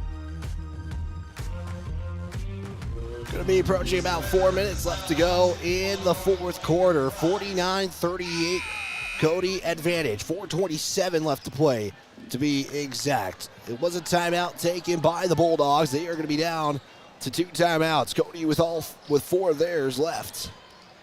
Bulldogs going to bring some pressure. McCartan will trigger it in. McCartan looks, trying to give it off to somebody. It's ball back over to McCartan on the left side. McCartan's going to just make sure he gets it over the timeline. Now he does. Beats that 10 count. Hazel going to try to go all the way in. He slipped. Got away with a travel there as the Bulldog fans and Coach Shane are making sure the officials got to watch that one. McCartan over to Spomer, back over to McCartan. He'll back it up as Cody can work some clock a little bit, even though they're up by 11. You don't want to start going down too quickly. Cody has held the lead for a while as well. Looking to hold on, be that first 3A team to pull off a win against the Bulldogs. Hine has it. He'll back it up to the midcourt logo. Lovell showing like they're going to go for the trap. Hine go for Hazel. Bulldog fans asking for another travel call. Hine back with it. Gives it over to McCartan. He'll make his way to the left side. He'll dribble, bounce, pass it off to Spomer. Back out to ball as Cody Taking advantage of it. McCartan, though, says, let's fire a three. It's going to be off the mark. McCartan gets it back. McCartan, right side drive, goes baseline, looks to kick it out to Spomer, gets it back over to High on the right side. Spomer goes back to Hazel, and timeout taken by head coach Jay McCartan. He takes a quick 30 with 3:10 left to play. Long possession for the Cody Bronx as McCartan has taken a shot, but no points to account for. Let's give a big thanks to some of our sponsors who make this broadcast possible. It includes Wire Dots, seatbelts save lives, buckle up every trip, every time. Breadboard Sub Shop, your post-game show, that's going to be coming up here in just a little bit. Located on the top of Grable Hill in Cody. Allstate agent Kale Mitchell, Allstate, you are in good hands. Haskell's Furniture and Flooring, Keel Sanitation, Woodward Tractor for all your Takahoochie needs. Back at your neighbor, State Farm is there. That is State Farm agent Jen Talich. 3:10 left to play. Cody took their second timeout. They're down to 3. Cody Bronx, let's see what they set up here. Up by 11. Cody has outscored the Bulldogs 5-4 in the fourth quarter so far. Hazel trying to avoid a trap. He'll pass it off over to Maddox Ball now. Back to Griff McCartan, who's in, as well as Joshua Sowers. Parker Hine is on the bench right now. Trevor Spomer is as well as Griff McCartan comes back with it. Bounce pass it off to Hazel. Nice pass and nice score. Hazel has all the points in the fourth quarter for the Cody Bronx, and Grady McCartan that time is going to be called for a blocking foul. They say eventually one of those calls might have to go against him, and that might have been one of those calls. 2:42 left to play. It's 51-38.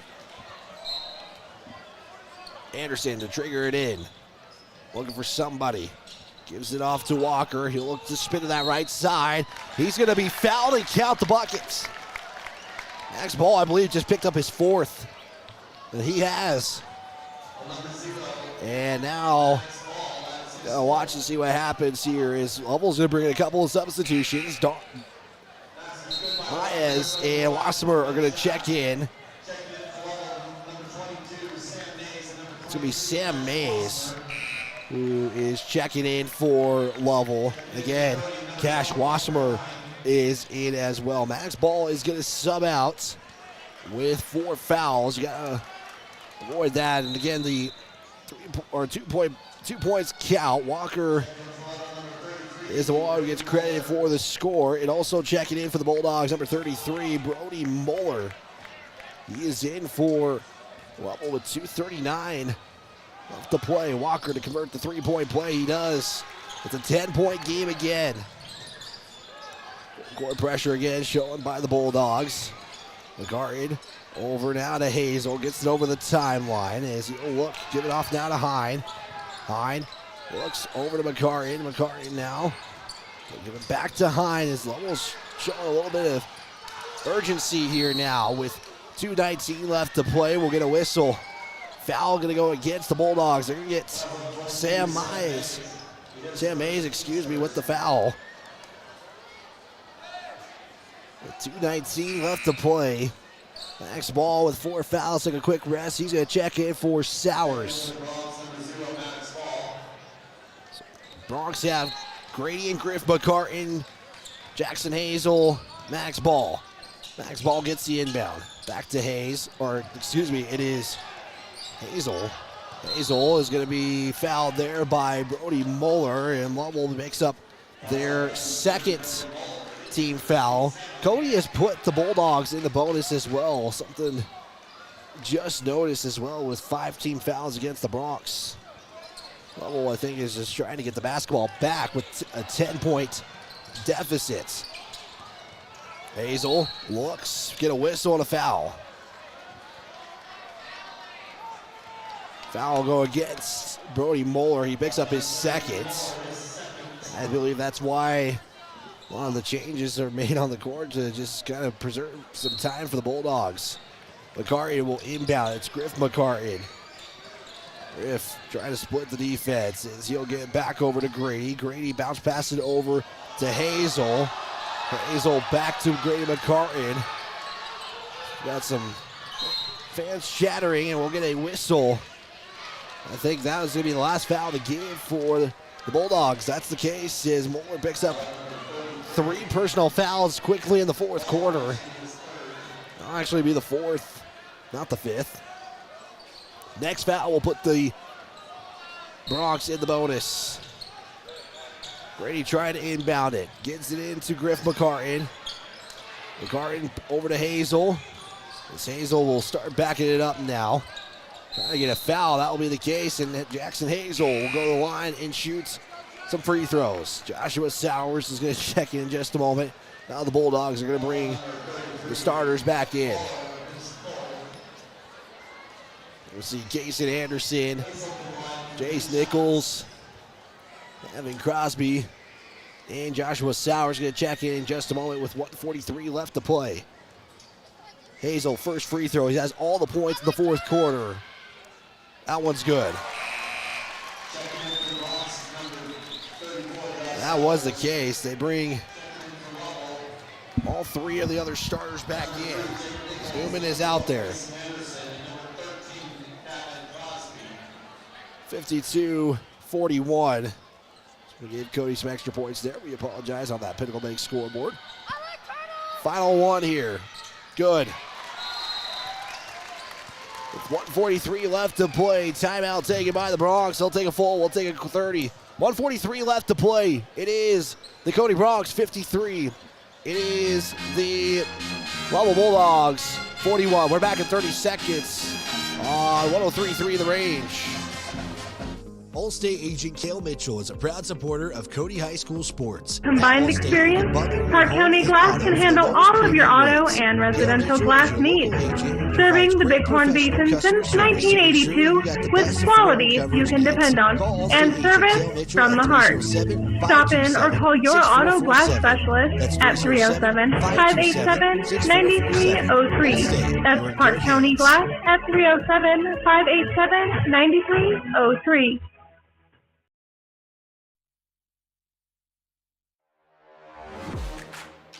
This is Cody Bronx basketball on 103.3 The Range. Under 2 to play in the fourth quarter. The Bronx are looking to hold on and be the first 3A team to get up over the Bulldogs. Almost 16-1 on the season. The only loss has been to a 2A state contender in the Thermopolis Bobcats. Cody was close once before. Now they have a lead with 1:43 left to play.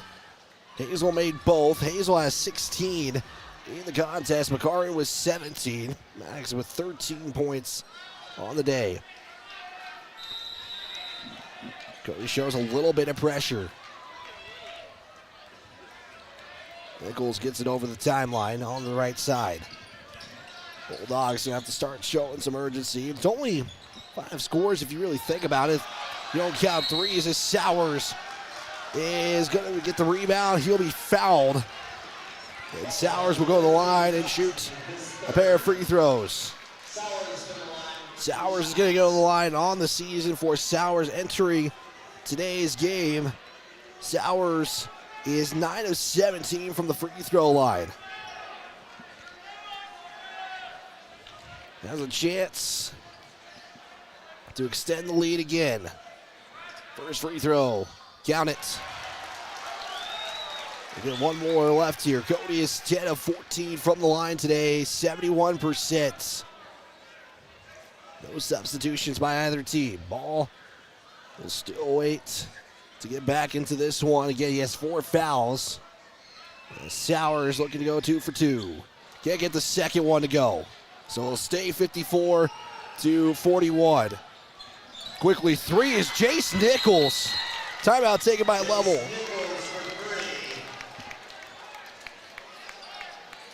It's going to be we'll see if it's a 4 or 30, but we'll keep it here. Not sure what's going on. It's a quick 30, so we'll keep it here. And give a big thanks to our sponsors to make this possible. Hard Mountain Broadcasting. Make sure you tune into this broadcast on Hard Mountain Broadcasting. on our 103.3 radio signal, FM, online on myheartmountainradio.com. Pinnacle Bank, the way banking should be, your scoreboard sponsor tonight. 54-44 as Jace Nichols cut the lead just like that, back to 10. Cody has one man in foul trouble. That is Max Ball with 4. The Bulldogs pretty darn good right now. You have 3 of your starters with 1 and 2 of them with 2 fouls. So if you're Lovell, you're pretty good in the foul trouble category. They're going to bring full court pressure here with 1:21 left to play. McCartan will inbound. Ball is back in with 4 personal fouls. Walker is going to check out. And now we're going to get a stoppage with 1:21 left to play. The Bulldogs had 7. Now officials are checking everything. Now they'll be good. It's Walker and Newman checked out. McCartan inbound. Goes to McCartan. Back over to Hazel. Hazel is going to get fouled with 1:17 left to play. He'll go back to the line in an impressive game he's had today. We'll see who the foul is on. Lovell really doesn't have foul trouble here. They're going to give it off to Cash Wassemer. As the Bulldogs make mass substitutions again. You got Moeller, who had 3 fouls quickly. Wassemer is in. May is in. And Hazel trying to go for the first free throw. Fires it up. Gets it to go. Hazel with 17 points on the night. Has a team high and a game high as well. 77 seconds left. Bulldogs making another substitution. They change out quite a bit here. Get those starters back in. Second free throw from Hazel. Fires it, gets it. 56-44. 1:15 left to play as the starters for Lovell are back out trying to get some points. Here's a shot from, that was Walker or Anderson, and he'll go to the line after he gets fouled. Parker Hine picking up the foul. He picks up his first. Be the teams. I have 6. I think either way, Lovell is going to go to the line and shoot some free throws. First free throw for Anderson. Count it. Lovell with 11 points scored in the fourth quarter. Cody with 12. Checking in for the Bulldogs. Cash Wassemer is back in. This to cut it to within 10. That's no good. Lovell comes back up with it. 3 from Anderson. Don't count that one. We're going to foul on the Bulldogs. As Griff McCartan liking what he hears about that. Foul is going to, I believe, go on Wassemer. And we'll head back to the free throw line. 56-45. Hazel is the one to go back to the line, and he's making a strong case for a player of the game in his performance today. Had a scoreless third quarter. He has put up 9. Now 10 in the fourth. 19 points. Crosby checks back in. One more free throw left here for Hazel. Bronx have outscored the Bulldogs 13-11 in the fourth quarter. Once Cody took that lead in the second, they have not relinquished it. With 1:03 left to play, Cody leads this one 58-45. And they're looking for a dagger. Walker, though, for 2 is no good as Hazel picks up the rebound. He's fouled. And it'll be the line. I think Coach Shane was trying to wave the foul off, it looked like, just based on the motion he was making. And maybe I'm wrong. 13-point deficit for the Bulldog. Cody's biggest lead in the game has been 15.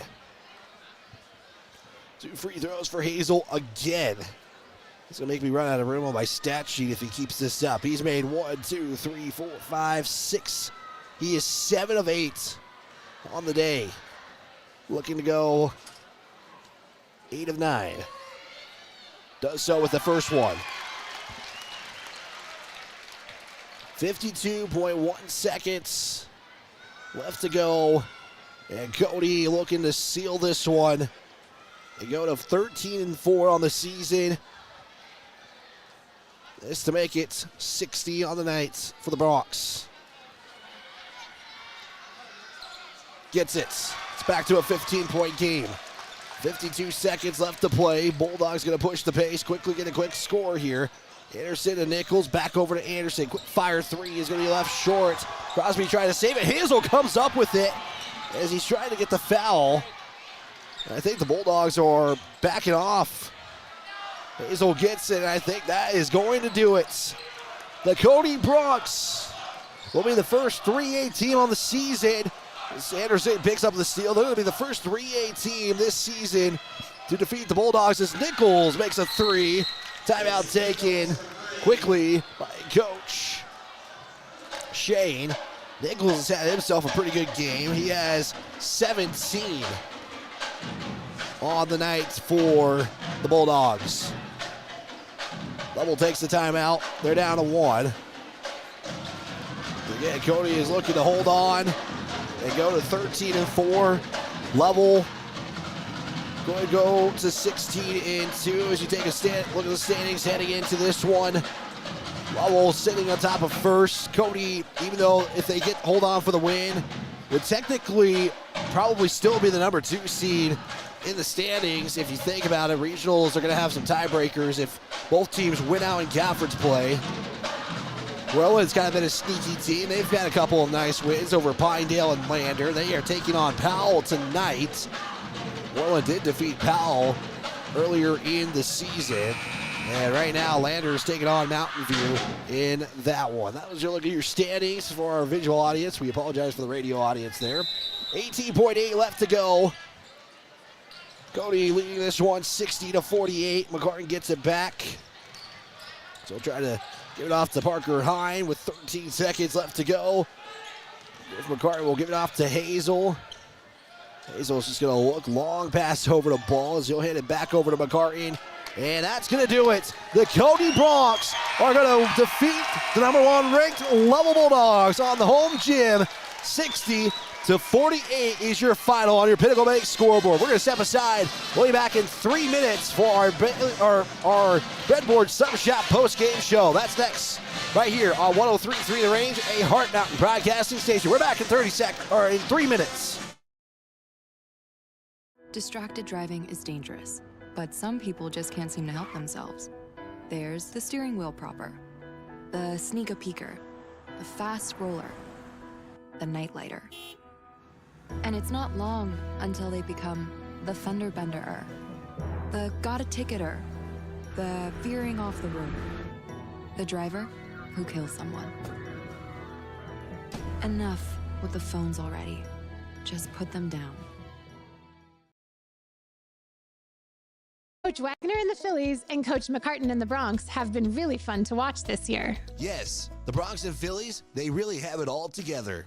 They sure do. Speaking of having it all together, insuring your home, cars, and life insurance together with My State Farm Agency is the best way to bundle and save. We can customize your coverage and make insurance seem easy. Good luck, Bronx and Phillies. Check with Jen Talich's State Farm Agency to get your insurance all together. Thanks for the opportunity to earn your business. Like a good neighbor, State Farm is there. With over 40 years of combined experience, Park County Glass can handle all of your auto and residential glass needs. Serving the Bighorn Basin since 1982 with quality you can depend on and service from the heart. Stop in or call your auto glass specialist at 307-587-9303. That's Park County Glass at 307-587-9303. Hey guys, this is Zach Haskell with Haskell Furniture and Flooring. We are a proud supporter of the Cody Bronx and Phillies this season. If you want selection, we have the best selection for you with the best prices. From mattresses to flooring or recliners to fireplaces, we have everything you need in stock. No need to drive out of town when we have everything here locally for your next selection. Stop in at Haskell's Furniture and Flooring in Cody, Lovell, Worland, and Riverton, where we have the best prices and better service. When life slows you down, Canyon Therapy in Cody helps you get back on your feet. Whether you're recovering from an injury, managing pain, or working to regain strength and mobility, Canyon Therapy offers expert physical and occupational therapy service tailored to you. Our experienced team works with you one-on-one to create a personalized treatment plan, helping you to move better and live more comfortably. We treat people, not just conditions, in a caring and supportive environment. Canyon Therapy is a proud supporter of the Cody Bronx and Cody Phillies. Get back to the life you love with Canyon Therapy. Visit CanyonTherapy.com or call today to schedule your next appointment. Woodward Tractor is your one-stop dealer for all your Takahauchi equipment and service needs. Takahauchi is known the world over for its purpose-built design philosophy, innovative technology, and dependable service after the sale. And now at Woodward Tractor, get 0% financing on all Takahauchi machines, excavators, track loaders, and wheel loaders. Special financing options are also available on Takahauchi brand attachments. See Woodward Tractor on Blackburn in Cody. Allstate agent Cale Mitchell is a proud supporter of Cody High School sports. At Allstate, you can bundle your home and auto for the lowest premium rates. Cale Mitchell is your local agent and provides great professional customers.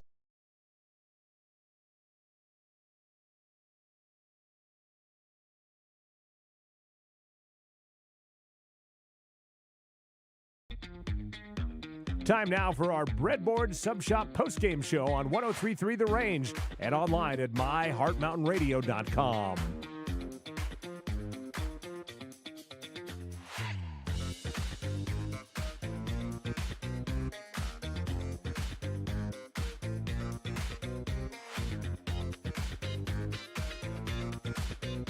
It is a final here from Schweitzer Gymnasium in the Cody Bronx.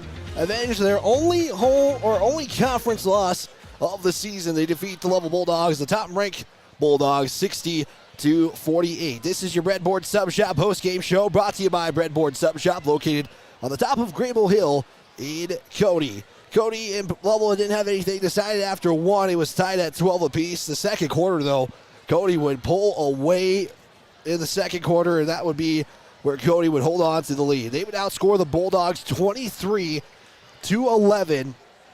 in the second quarter. It would make it 35-23 at the half. Third quarter, the Bulldogs did outscore the Bronx 11-9, made it 44-34 at the end of the third quarter. And in the fourth quarter, saw the Bronx get 16 points, hold Lovell to 14 in this one. We do plan to speak with head coach Jay McCartan, and we'll recap more of this contest as well.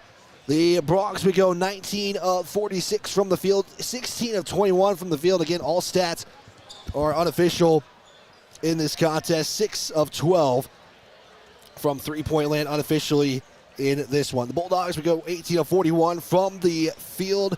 They would also go 4 of 16 from three-point land, 8 of 12 from the charity stripe. That is how our team statistics in this one. Turnovers were pretty limited, but I probably was way off on this one. I had Cody for 5 and Lovell for 4. Lead changes and ties. The ties for sure saw Cody with 4 ties in the contest. Lead changes had 9, but that could be a little bit lower in that one. That is your look at your team statistics in this one. I do plan to speak with head coach Jay McCartan, so we're going to take a 2-minute timeout, and then we are also going to recap the individual statistics. We got to select our player of the game and what's coming up next for these two, for both the Bronx and the Phillies. This is Cody High School basketball, 103.3 The Range, a Heart Mountain broadcasting station. We're back in 2 minutes. Customer service to ensure that you got the best affordable coverage needs. Call Allstate agent Cale Mitchell at 307-527-6447. That's 307-527-6447. Allstate, you're in good hands. Distracted driving is dangerous, but some people just can't seem to help themselves. There's the steering wheel propper, the sneak-a-peeker, the fast roller, the nightlighter. And it's not long until they become the fender benderer, the got a ticketer, the veering off the road, the driver who kills someone. Enough with the phones already. Just put them down. Coach Wagner and the Phillies and Coach McCartan and the Bronx have been really fun to watch this year. Yes, the Bronx and Phillies, they really have it all together. They sure do. Speaking of having it all together, insuring your home, cars, and life insurance together with My State Farm Agency is the best way to bundle and save. We can customize your coverage and make insurance seem easy. Good luck, Bronx and Phillies. Check with Jen Talich's State Farm Agency to get your insurance all together. Thanks for the opportunity to earn your business. Like a good neighbor, State Farm is there. With over 40 years of combined experience, Park County Glass can handle all of your auto and residential glass needs. Serving the Bighorn Basin since 1982 with quality you can depend on and service from the heart. Stop in or call your auto glass specialist at 307-587-9303. That's Park County Glass at 307-587-9303.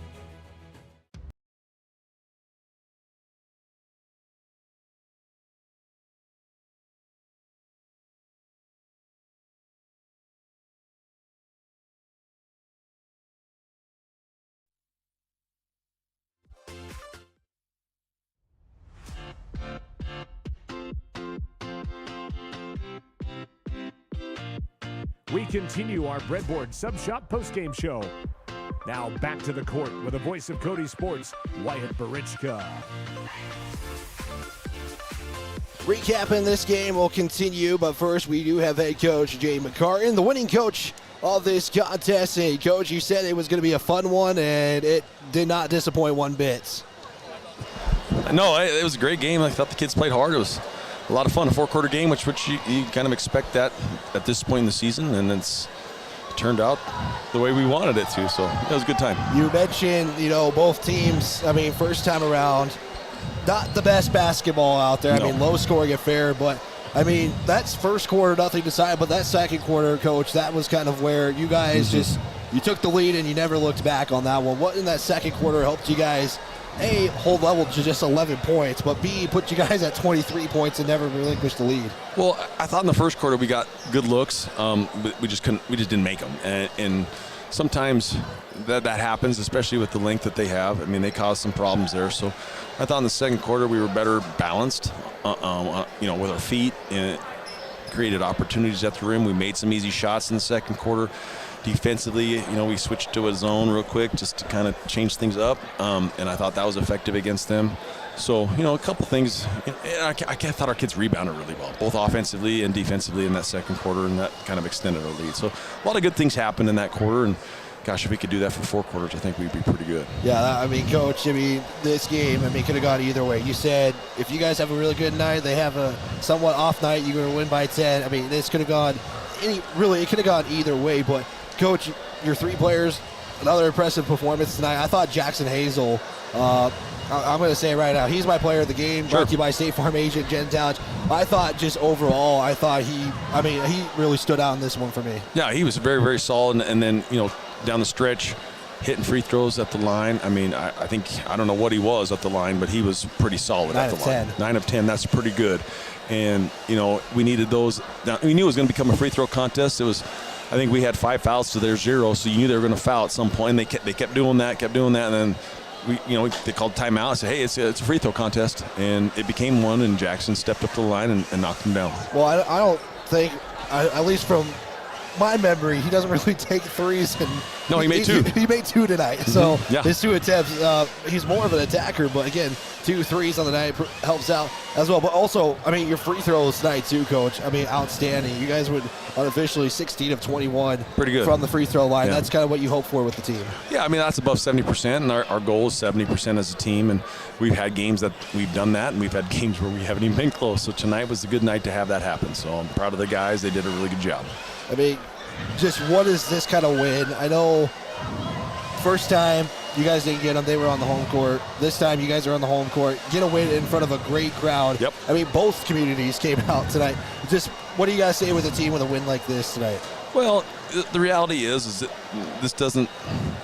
this isn't our season. This is a piece of the season. It's not too big. It's not too low. I mean, that's just the way it works. And I told the guys afterwards, I'm proud of them. I'm proud of the way they competed and the way they played. But the difference is going to be practice in the next 3 weeks. That's going to be the difference. Are we going to take this and use this momentum to build and compete in practice to make ourselves better and make the best team we can possibly be at the end of the season? And that's our goal. And I think we're on the right track. We're moving in the right direction. And I think we had a good step forward tonight. Yeah, well, how many practices left? Not many. I mean, single digits now is what are we at? We're probably 7 in the regular season, I think. So we're getting down to the end. Yeah, Coach. Yeah. And, one game this weekend, it's got to be pretty nice. Can have at least a little bit of a weekend off to kind of rest and get ready for next week. But, I mean, 2 good opponents as well. You got Pinedale and Buffalo coming up. But what's going to be kind of an emphasis next week with your squad? Well, again, to me, it's about that competitive edge, the competitive spirit, the competitive drive that winners have. And we have to have that in practice. We have to compete against each other. And, if we do that, and we're going to get better. And that you can only get better. If you come and are soft and don't play hard, don't compete in practice, then that carries over to the games. And I was worried. I told the guys that I was worried. I thought we had really good practices up until last night. I didn't think we competed really well, and I was really kind of nervous about this game. And our guys battled back and made some good plays, and I thought competed really hard at a high level tonight. So to me, it's about competing in practice, because practices are getting shorter. It's getting to that point in the season. You got to keep guys fresh, and we'll do that. And we're gonna go play. That's where we're at. And I forgot to ask this question, Coach, because maybe one of the storylines coming in was how your rotation was gonna go, because you were kind of talking about making the rotation. I thought Griff, when he came in, did pretty good things tonight. I thought Josh, with his extra minutes, kind of stepped up as well. I mean, your rotation tonight, I think what you were hoping for. Were you able to get what you were hoping for with the rotation? Yeah, I did. I thought both Griff and Josh, who got more minutes tonight, did a good job. I think Griff's an offensive threat. He hit a couple shots, and Josh is a big body, and he went in and he did a good job. Again, because they definitely have a size advantage over us, and with Josh, he kind of eliminates that a little bit, and he did a good job. So overall, I was pleased with those guys, and all of our bench guys came in and competed. So that's what it's going to take to win, and I thought they did a good job tonight. Perfect, Coach. Anything I left out? Is there anything you want to mention before we head into the break? Thank the fans. Tonight was a packed house, and that's kind of the way you want it. And it was fun. It's fun to play in front of your home fans, and obviously those guys came out and supported our kids. And thank you to the Cody community, because that's pretty cool. Perfect, Coach. I appreciate your time, and we'll talk to you next week as you guys take on Pinedale and Buffalo. All right, thanks, Wyatt. Thanks for covering these guys. Thank you, Coach Jay McCarty. We'll take another 2-minute timeout, individual statistics, and wrap this broadcast up. This is Cody High School basketball, 103.3 The Range. Hey guys, this is Zach Haskell with Haskell Furniture and Flooring. We are a proud supporter of the Cody Bronx and Phillies this season. If you want selection, we have the best selection for you with the best prices. From mattresses to flooring or recliners to fireplaces, we have everything you need in stock. No need to drive out of town when we have everything here locally for your next selection. Stop in at Haskell's Furniture and Flooring in Cody, Lovell, Worland, and Riverton, where we have the best prices and better service.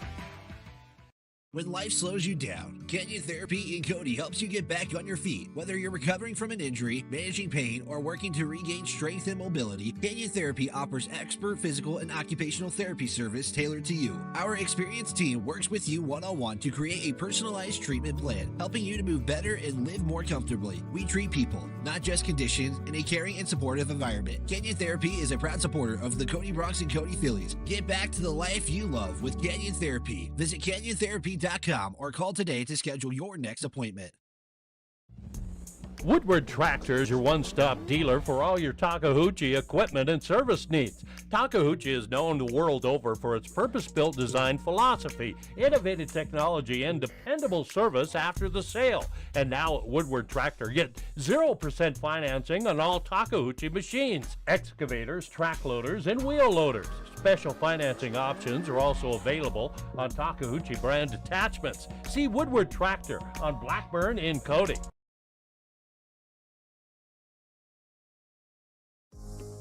Allstate agent Cale Mitchell is a proud supporter of Cody High School sports. At Allstate, you can bundle your home and auto for the lowest premium rates. Cale Mitchell is your local agent and provides great professional customer service to ensure that you got the best affordable coverage needs. Call Allstate agent Cale Mitchell at 307-527-6447. That's 307-527-6447. Allstate, you're in good hands.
Again, for our video audience who is just joining us, we apologize. Technical difficulties for just a moment. Feels like it's always the post-game show that always gets us. But I want to mention next Friday, again, it's Pinedale, 5:30 and 7 o'clock.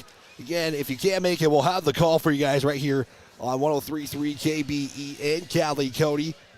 And also, we'll have video coverage online at myheartmountainradio.com. Pinedale, 5:30 and 7 o'clock. And then Saturday will feature Buffalo. Those are scheduled for late afternoon games. We're going to confirm those times. I'm going to double check on those times. Right now, I believe they have 3:30, or actually 4 or 5:30, I think, with the times for Buffalo, but I'll double check those. That's going to be on Saturday when they hit the road to Johnson County. For everybody back in the studio, McKenna keeping the game on the airwaves. I'm Wyatt Barichka for the entire Hard Mountain Broadcasting team. This has been a presentation of Cody High School basketball on 103.3 The Range, a Hard Mountain Broadcasting station. Let's get you guys back to the music. The preceding has been a presentation of Cody High School Athletics and 103.3 The Range, a Hard Mountain Broadcasting station. Now back to Wyoming's genuine country.